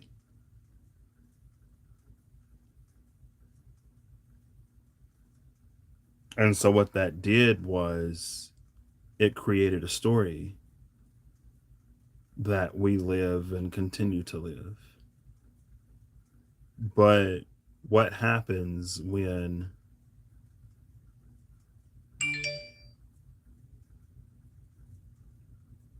the time comes that that story It's like, again, it's that flissa. It's like when life itself begins to show us that the story isn't true. It's like, do we allow ourselves to be more than we were told? Do we allow others to be more than what we've been told that they are? Do we allow systems that can fill functions in ways that we're convinced that they can't? Can the world change? Can we allow the world to be different?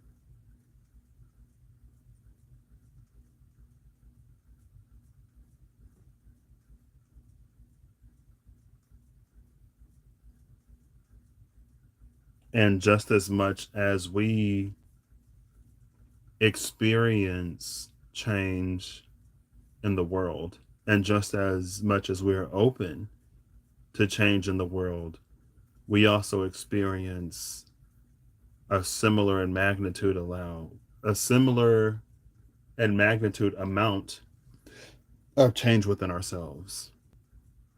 And it's almost like if we can't allow it in the world, then there won't be much that we can allow within ourselves.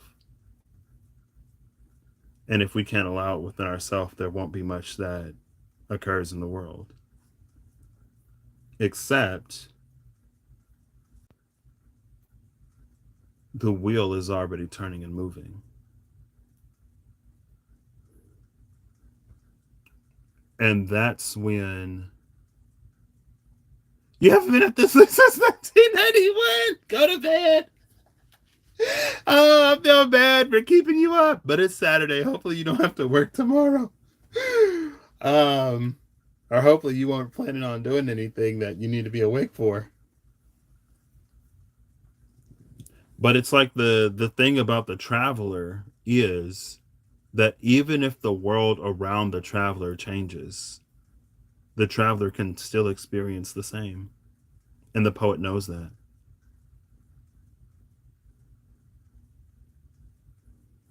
That's why it's almost like you don't even really have to. It's like, in a very devil energy, malicious type of way, you don't even have to stop. And this goes back to what my mom was saying, or she was talking about a movie yesterday. It's like you don't even have to stop the world from changing. You don't have to stop the wheel from turning. You don't have to stop pretty much anything. All you have to do is convince people that it won't or that it hasn't. And the power of their belief will get them to continue to allow or to continue to experience what it is that you want them to experience. So yesterday she was telling me about some movie that was based on a true story. So in American history, the Civil War happens, and then the Emancipation Proclamation happens. So basically, after the South lost the war, I think it was Abraham Lincoln who issued the Emancipation Proclamation, freed all the slaves in the United States. But the people who owned slaves in the South didn't tell their slaves that they were free. And those people, a lot of them didn't have access to the news. So, because they didn't know they were free, they continued to be slaves. And it's like, it feels like that's sort of this with the traveler and the poet. And if your livelihood was based on owning slaves, and if all of the stuff that goes with it, it's like, would you, tell your slaves that, hey, like, y'all's free now, y'all ain't got to be here? And so there were people that had to tell them that they were free. But then for those where like that's all they know, like, what does freedom even mean?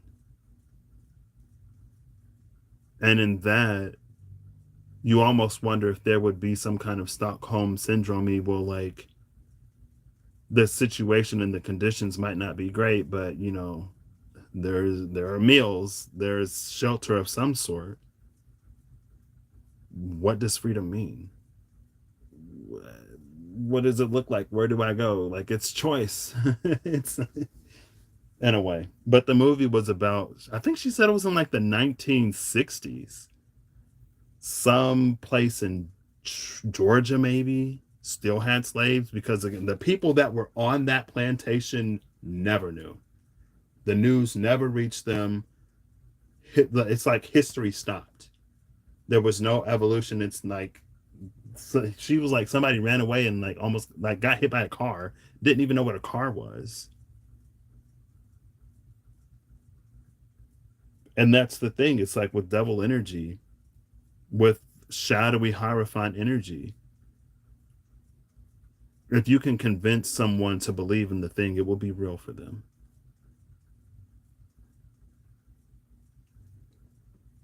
That's why we hope for hierophants who will tell us the truth, and we hope for hierophants who will empower us rather than those who will abuse their position. But I don't think it's even necessarily always a matter of abuse in intentionality, because at the end of the day, we're all human. We all have our own flaws, we all have our own shortcomings, and we're all on the journey, on a journey of some sort.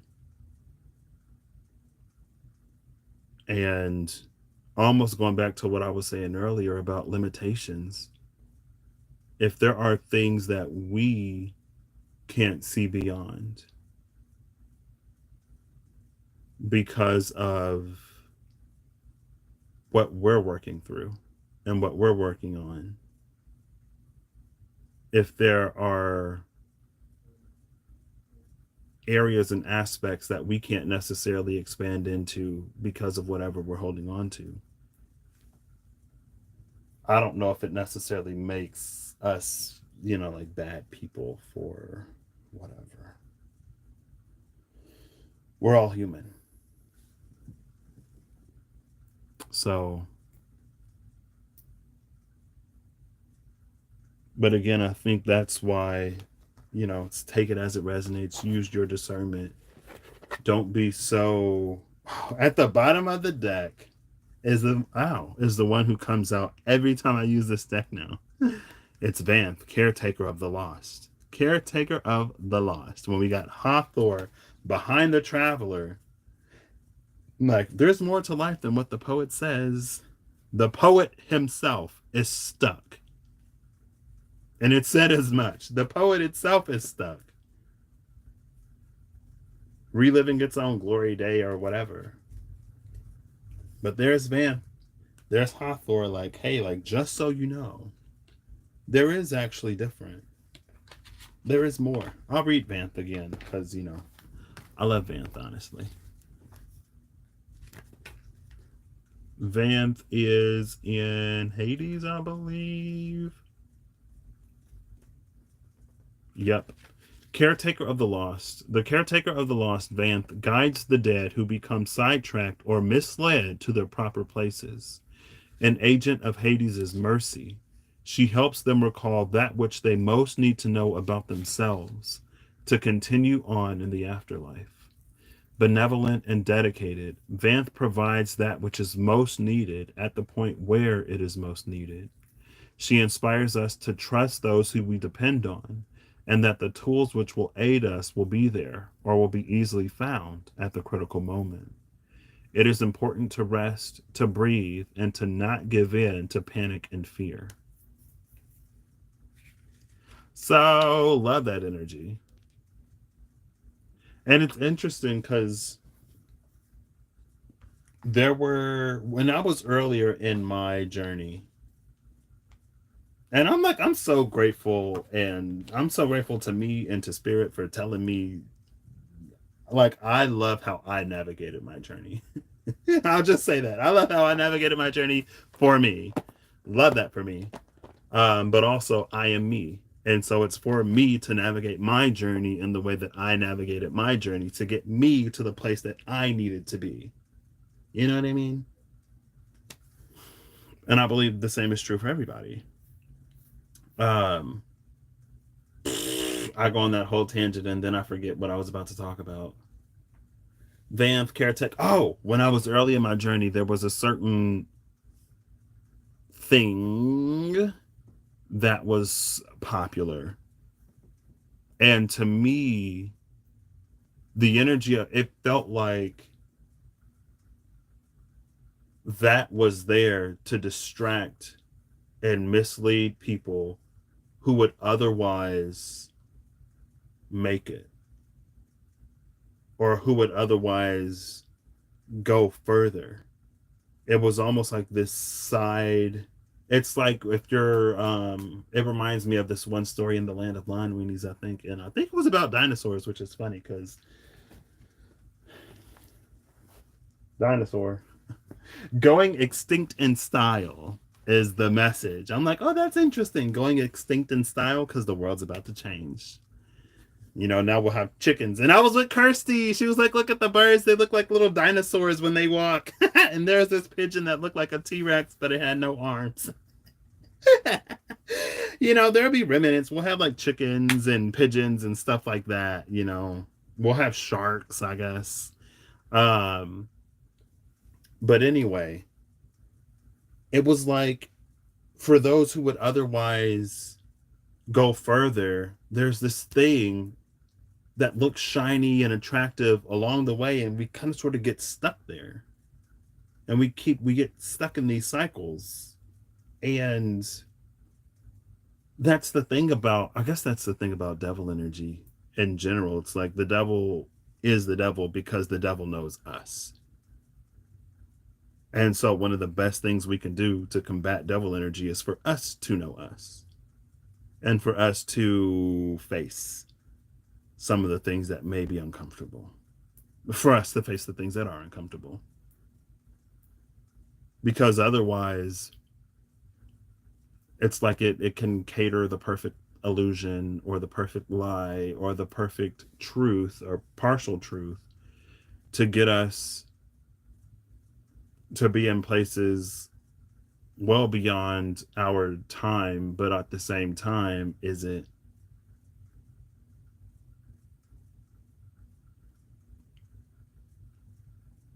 But again, like it just felt like it, in some ways, it preyed on human desire and pain.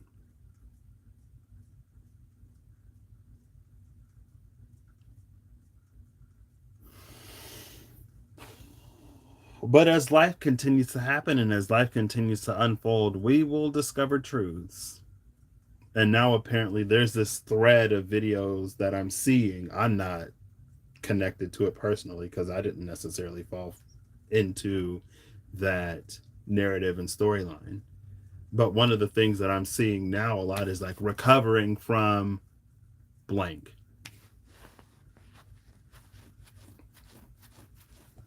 And it's like, oof. Well, anyway, I don't want to end this on that note. Oh, snap. My Gemini friend. Is this his birthday? No, his birthday was at the end of the month. Did I miss his birthday? Did I miss his birthday? Ah! I was in the UK. I'm sorry. So apparently, according to the universe, this is a complete and total aside. According to the universe, my type is a Gemini with ADHD. Because in college, like everybody I was interested in, like a lot of people that I was interested in were Geminis. And here lately, I'm like, why does it seem like most of the people that I experience some kind of interest in have ADHD? So if you're a Gemini with ADHD, hit me up because I'm statistically going to be very into you. Raya, what's up? Hello. Hello, hello, hello.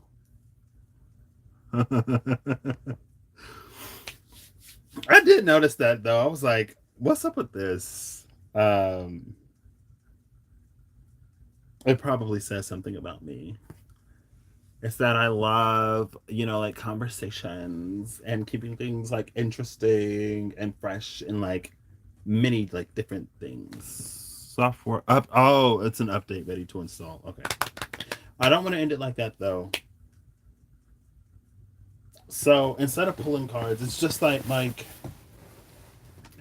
again, it's just this energy that the power, like the magnitude of the change that is possible right now because of everything because of everything that has happened specifically within the last few years.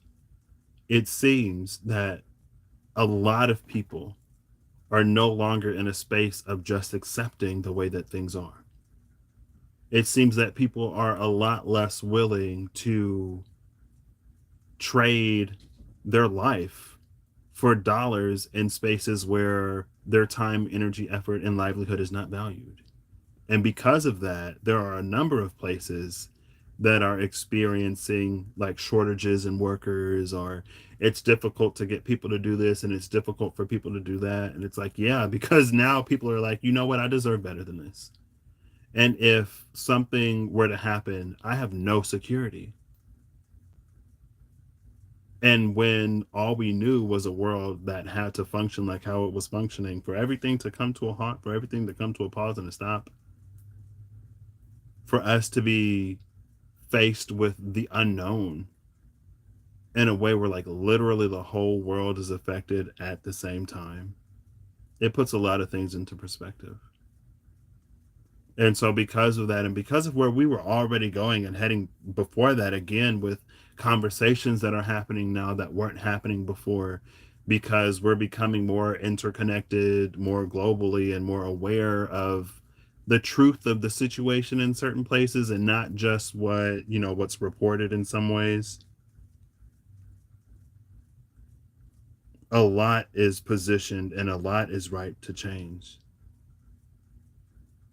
And so it's almost like that energy is going to pervade in many, many, many spaces. But for us to allow some of that change experientially and in our lives, there's going to have to be a change internally and within ourselves. But it feels like that in and of itself almost gives us an advantage in a way that we didn't have before. And again, it's almost because like now we see that things might be different or they don't have to just go whatever way. We don't have to just accept certain things. And I don't know, I've become the type of person where if I can, I'm going to make difficulty and hardship in my life mean something. And I'm going to do it based off of the choices and decisions that I make within my power and within my ability. It's like, man, if this sucks and I have to experience this, well, I'm going to do something with this so that something less sucky can happen. But again, it's just like the potential for change is immense right now. So I don't know if it's necessarily in the ways that it was intended. A personal pizza and hard seltzer. Oh, snap. Let me go get me a pizza. As you say wine, I literally, I'm like,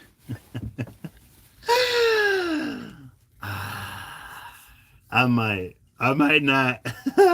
I did get some wine though. This is at gin. I was thinking about it. Pizza and wine sounds perfect. I think I might do that too. So, but yeah. And I don't know, as a person who cares for people and as a person who would love to see the best for humanity, I would hope that we make the choices and decisions that we need to make to get the future that we all want. But at the same time, I'm going to respect everyone's autonomy because a forced choice doesn't mean anything.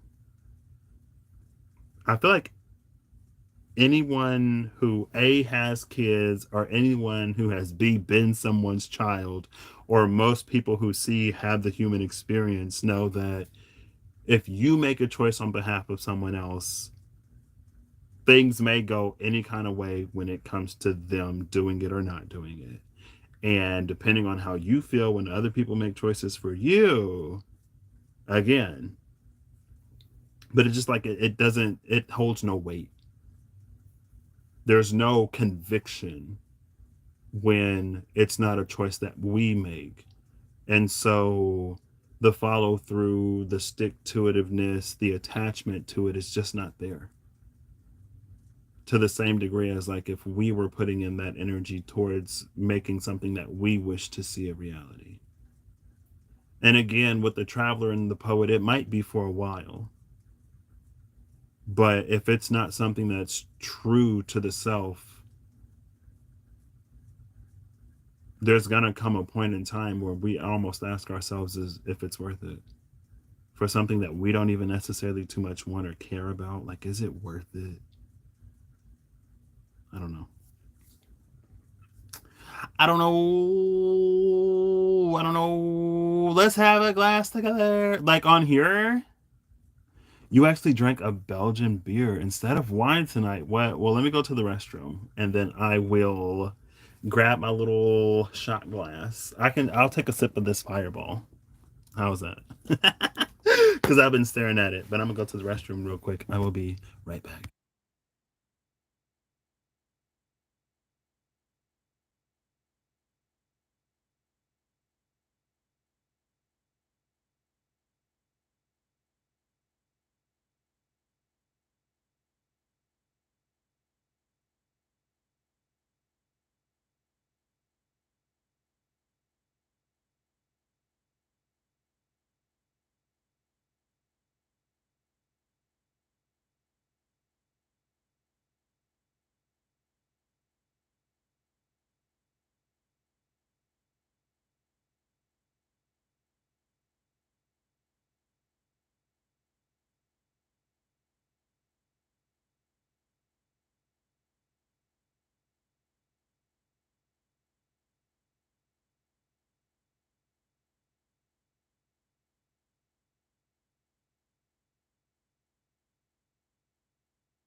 Okay, so I did say at the top of this video that it would be unlisted.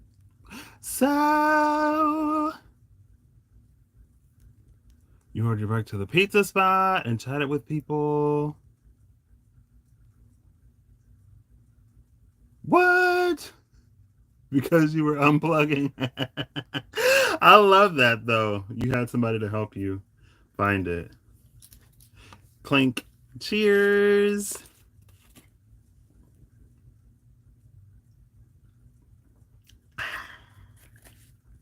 Ooh, I kind of like Fireball, high key.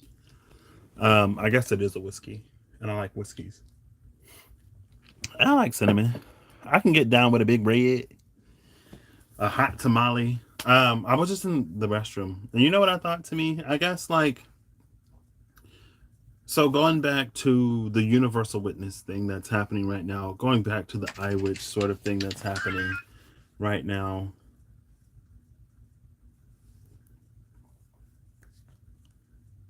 Um, it feels like it's like after we find our truth with all of the sacred fires, were they baby sacred fires?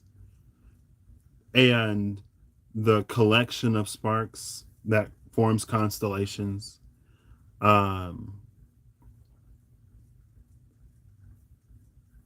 It's like for as egoic as I am, for as much as I value myself, and for as much as I refuse to shrink because of anyone else or their limitations or how they view themselves and what they're capable of or whatever, all that taken into account, I don't think I can show anyone else what their truth is. And so call that a limitation of my beliefs and my belief system. Let's say that's the reason why in Patrick's world, the light of the Hierophant can take the hermit so far. But at some point, the hermit is going to have to trade that lantern for their own light. And once the hermit finds its own light, it can go inside itself. It can find corners, cracks, crevices, passageways that no other light would be able to illuminate. And so that's why, again, it's like, I don't know, I would empower you to connect to yourself. And so what I did yesterday, Inspector Hermit, love it. You should have gone with Hefeweizen. I haven't I haven't had most beers, honestly. Oh, you can see my mess. This video is not sponsored by AT&T. But that is who I have service with now. So, so there you go. Oof. Anyway, oh come on. I guess I can hold it now. I'm not pulling cards anymore. Um, yeah, and again, it's not that we can't help each other, and it's not that. Oh, thank you. Um,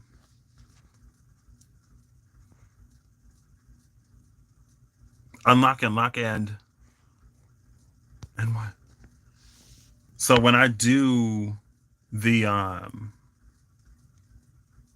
so the way I did the spread last time is that like I built the spreads as the major arcana is the fool's journey through different stages of whatever life, physically, mentally, emotionally, spiritually, and their ascension journey or path or whatever.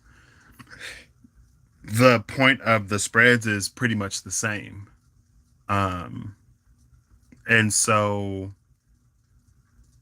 when I read them with someone, it's almost like I can be there and use my connection to try to help facilitate certain things in the person I'm doing the spreads with.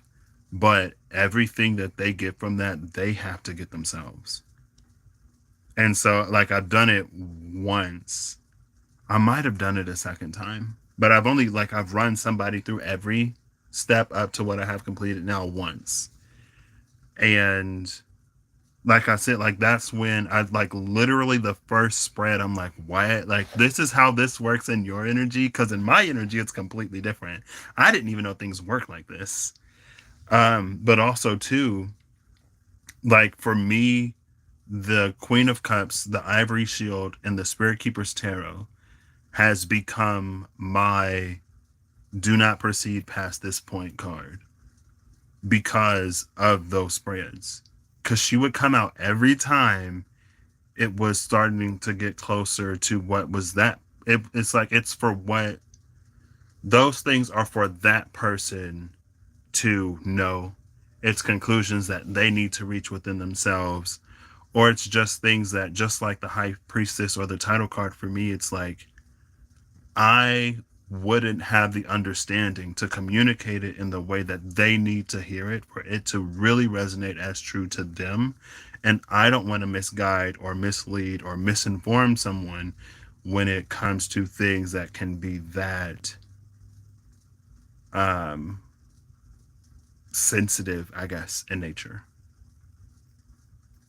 And so that's kind of sort of how I did the reading last time. But again, I turned off the chat so that you couldn't interact with each other, so that it would give you the opportunity to sit with yourself and to delve a little bit deeper if it resonated, if I was able to serve as a point to sort of get the ball rolling. But then again, like, you take it on and it's for it to unfold and to evolve and to reveal whatever it needs to within you. Um and I started talking about, like, I was like, I would be so intrigued, or like how it like worked for y'all. But then I went on a whole like chili pepper rant. But it's fine. Um but yeah, just like doing that series with the person I did it with, really, I was like, wow. So I really don't know nothing. I don't know nothing about how anything works in anyone else's reality. Do I? And again, it's just like, it was something that, because I talked about it and I actually did two versions of the seed spread. And in the seed spread, it has different points for the elements. And I was like, in this element, you're going to get this element. In this spot, you're going to get this other element. And this is roughly generally the ways that they'll resonate, cued to or tied to those elemental energies. But when I ran through it with that person, it's like elements were in different spots and they meant different things. And as we were reading it, it was so funny because, like, there were things that came up and I was like, this isn't something that holds much resonance for me at all. But it feels like in your energy with everything that's coming out, like, this is something that like works for you. This is something that you are like naturally sort of aligned to. And then listening to that person tell me what they were telling me, I was like, oh my gosh, what? Like, first of all, that's wild. Second of all, I have never had that experience ever. Like, these things don't speak to me in the same way that they do to you or whatever. But again, for me, it was just like, okay, all right, work. But I guess I'm glad that, again, as egoic as I may be, and as full of myself as I am, Chiron and Leo getting her healed. Thank you. North Node in Sagittarius. Um, I was still humble enough to know the things that I didn't know. I was like, this is beyond me. And I'm not even going to try to force something out of this. And then again, that's when the ivory shield started glaring at me. Like, I could feel that card, like, don't you dare. But yeah, I'm gonna make this video unlisted, like I said at the top of the video. So for those who didn't come in 2 hours ago, 2:22, um I am going to finish the Zodiac series I have up. So the runes are pre-recorded, the before, after, and in between, and the data and info are live. And I think I leave the chat on for those, but I might not pay attention to it as much. So, what do you mean my glass? It's right here. I took a sip. I took a sip. You want me to take another sip? You trying to get me to turn up? If I drink enough, if I pull out the gin, Reem will show up.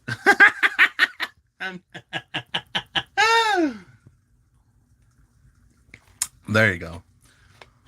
But low key, like, I feel like when Reem shows up, I'll be like, oh, I'm done. I've had enough. I've had enough. And then I'm like, oh, I got to do one more for Reem. Hey. And then I'm like, oof.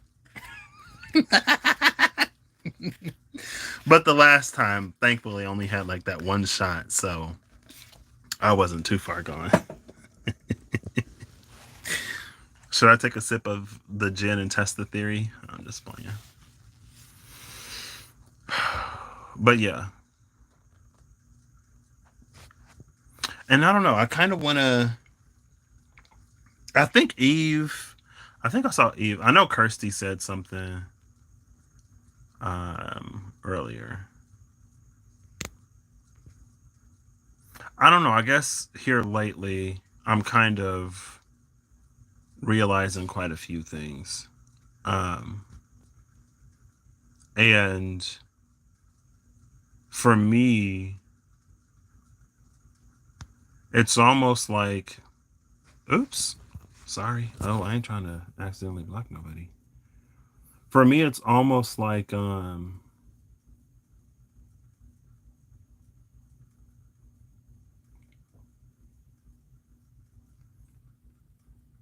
just like literally what I was just saying. There are some things that are popping up in the collective. There are some things that have popped up in the collective um, that I don't feel enough of a resonance to. It's not resonance. It's not an issue of resonance. It's just like when I think about it or if I set my mind to it, it doesn't feel like it doesn't feel like a conversation that I have to be a part of. It doesn't feel like a conversation that I need to be a part of. So if I sit down and I'm just open and I do a live and it comes out, that's one thing. But if it comes to like sitting down with the intention to read on that, it feels like I don't have anything to contribute to this conversation, or it's not for me to put my 2 cents on, and like I'm perfectly fine and okay with that. Um and maybe it's because I don't know. I personally don't feel like I have to question it too much. It's just like I don't know. I know that like this is something like I'm super like invested in seeing, or maybe not super invested isn't necessarily the words. I'm intrigued, I guess, to see where it goes and what happens, but it doesn't always feel like, again, like I don't know. I don't have to have something to say all the time. So anyway, I will end this live stream. After I end this, it'll probably make the video private, and I might keep it that way. This is just testing, by the way. It's not anything that's meant to stay. So apparently, I'm in the habit of doing that here now, and the apps help. um, I do, Holly. Thank you. I mean, I've been doing it all my life. Literally. I asked my mom something one day. She was like, "You don't even listen to me. Like, you never even listen to me. Why would you think you listen to anybody else?" But I don't know. I've just been like that. Like, if something makes sense and it resonates, like, I can go with it. I've never, like, I don't have a problem with authority. I don't have to buck against the system just because. But if I don't, like, if it don't make sense to me, I'm not going to pretend like it does. And I'm not going to listen to it. I'm not going to abide by it. Like I had this one teacher in high school.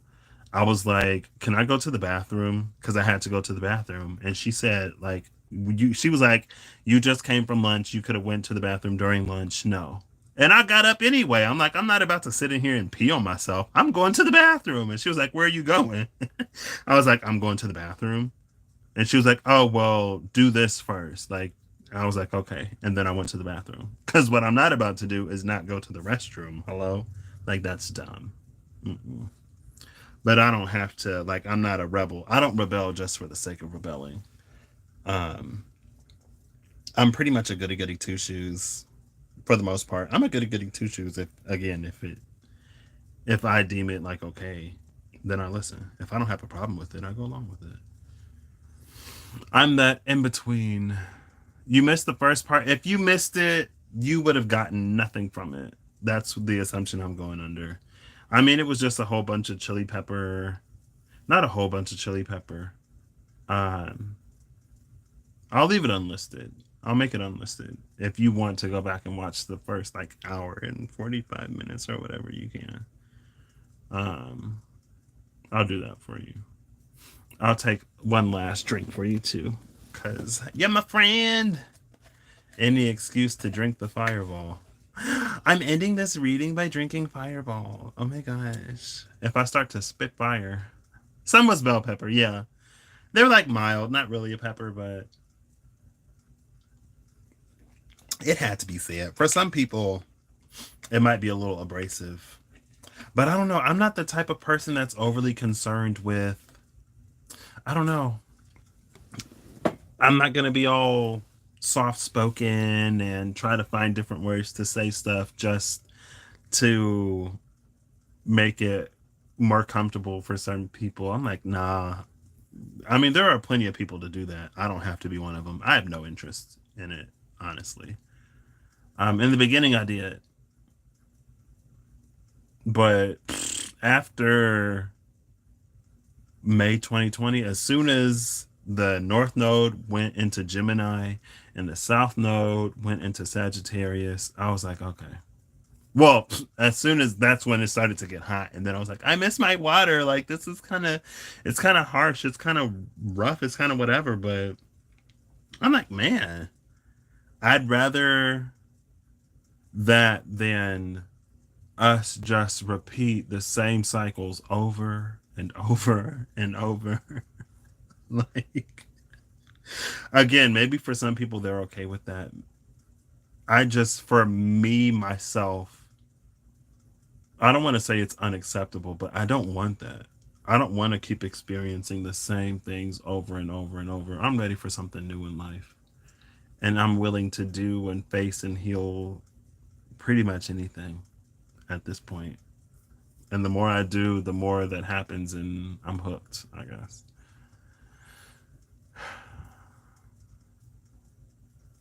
Wait, what? You did that to a male history teacher. Only put on a tampon and said you change it right there.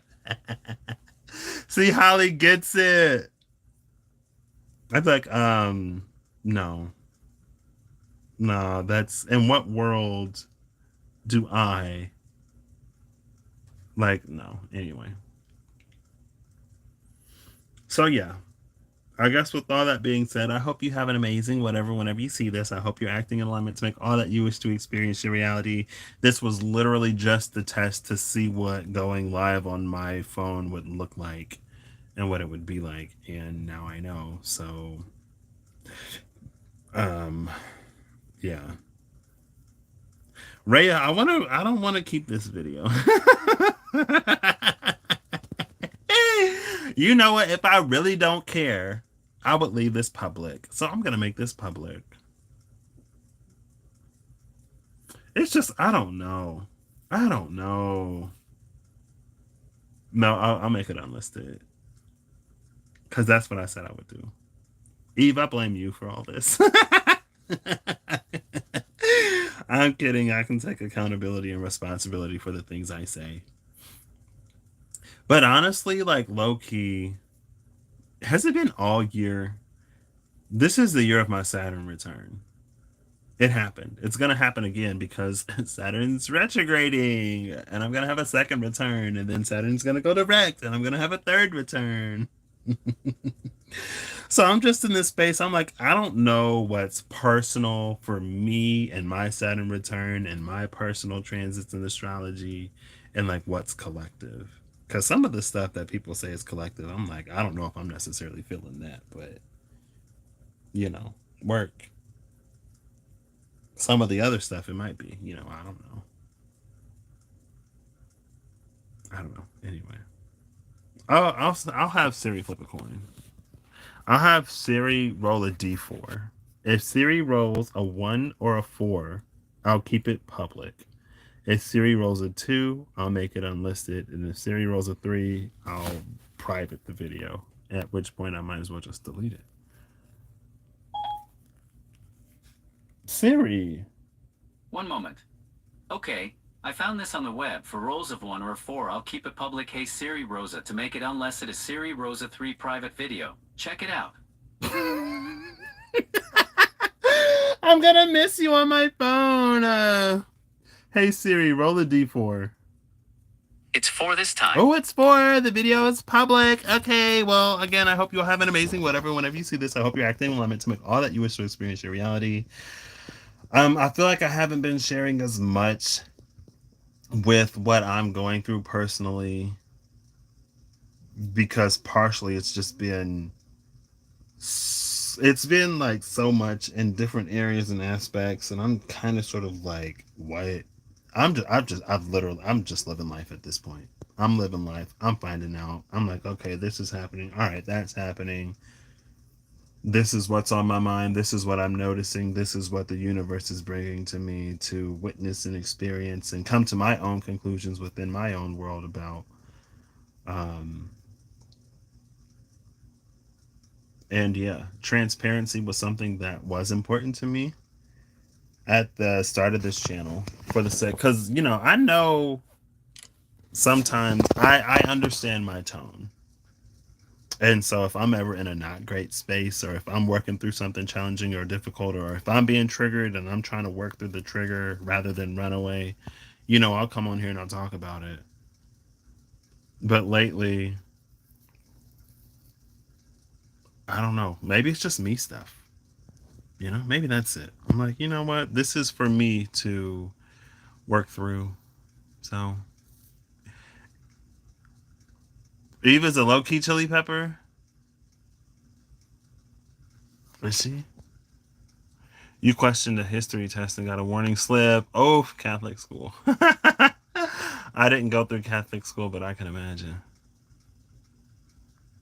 The questions. We don't appreciate questions here. We don't want any questions. Yeah, it has been. And I'm like, okay. And I think, too, I've reached a point that I was vaguely concerned about. Um,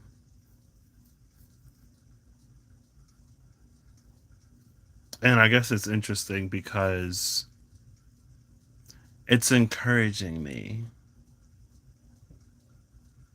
to break into a lot of new things for me.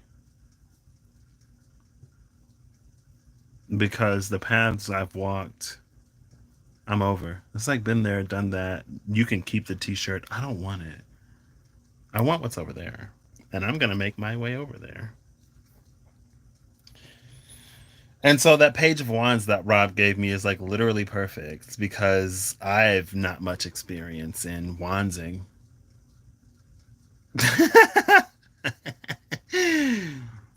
um, but yeah. And I guess that's it. What about the status of my connection? Well, I feel like it's interesting because I feel like my connection is better than it's ever been. I feel like it's a lot closer and a lot tighter than it's ever been. But it's because of the things that I've accepted, I guess, basically. Um, and it's interesting because every now and then I'll find myself, and actually, like the day I spent with Kirsty was one of them, where it's almost like knowing who and how I was before. It's interesting that there are things that I just sort of like allow so freely, or things that I don't question or doubt as much as I did. And I was like, oh, I guess this is me now. Oh, here I am. I was like, okay. Oh, wine. More? I'll take one more. I'll take one more for you, Rhea. One more. Since it's not wine.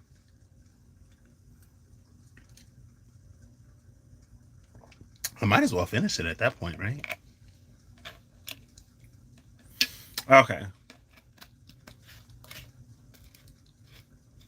But yeah, I was like, wow, so this is me now. Interesting. And I've also had,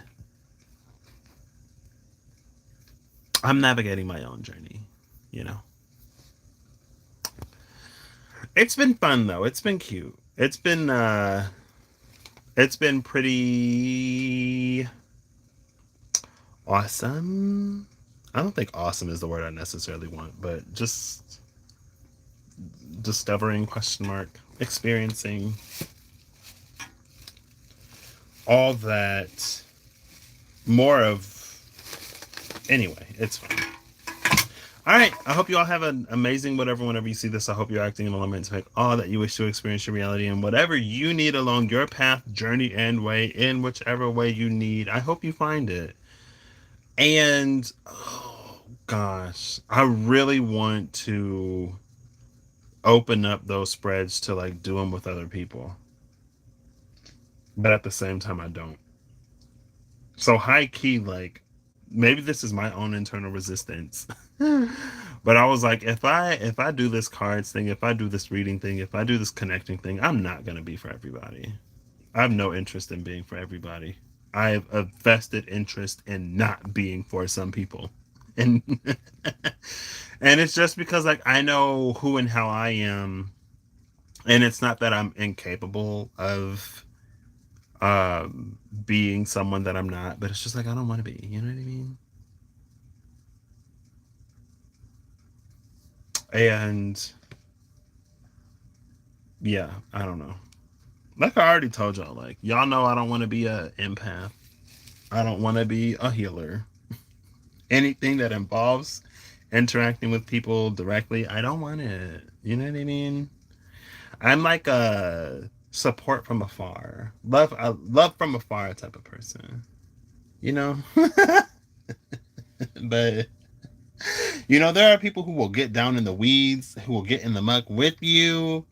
And if I'm not in the muck, I'm not trying to be in it. You know what I mean? If I'm in the mud and you in the mud and we in the mud and we want to encourage and support each other in getting out of it, that's one thing.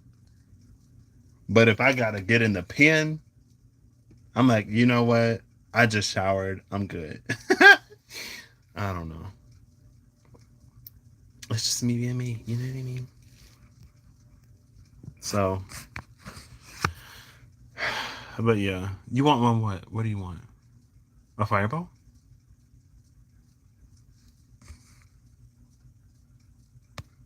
What do you want? A good whatever whenever you say it. No.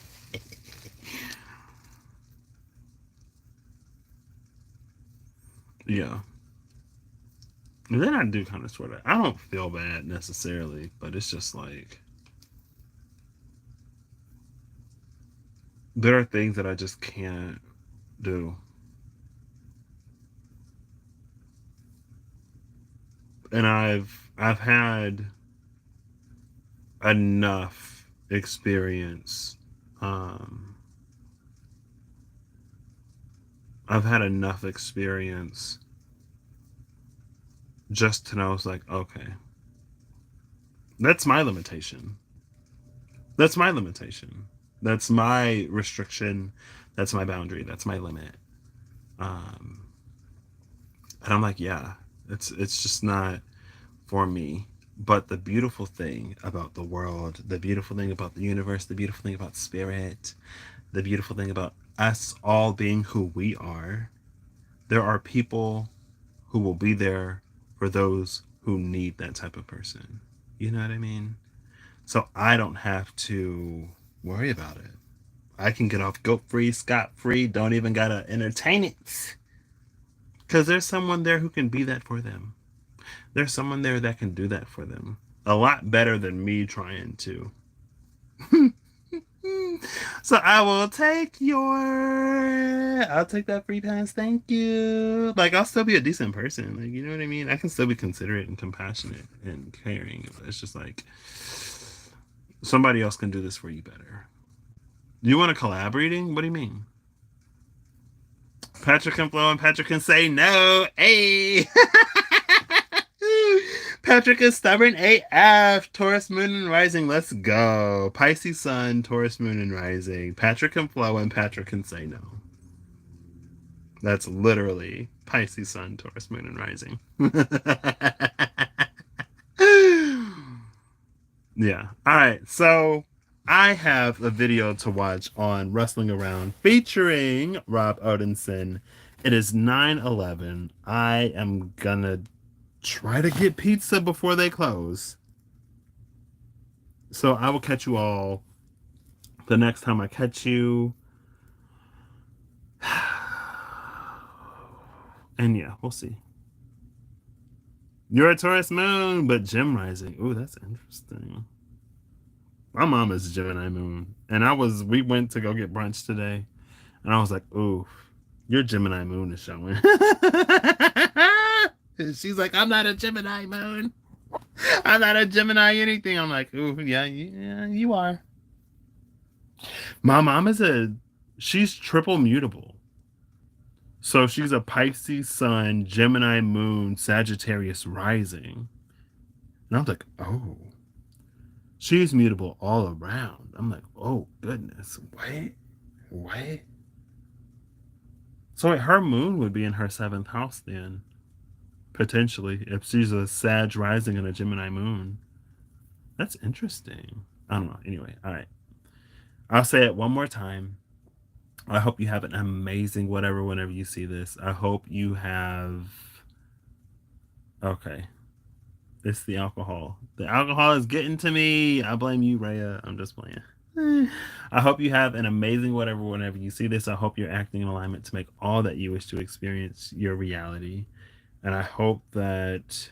What else? Not only do I hope that whatever you need, you find. Not only do I hope that you have the courage to step out and experience all that is awaiting you, I hope you are supported in that. And I don't think I've ever mentioned that before. But I do hope you're supported in that.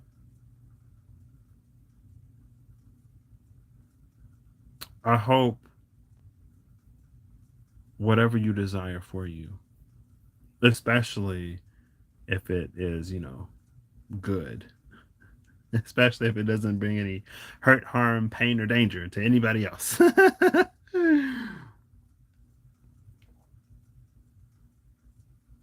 And yeah, so I will catch you all in the next one. Bye.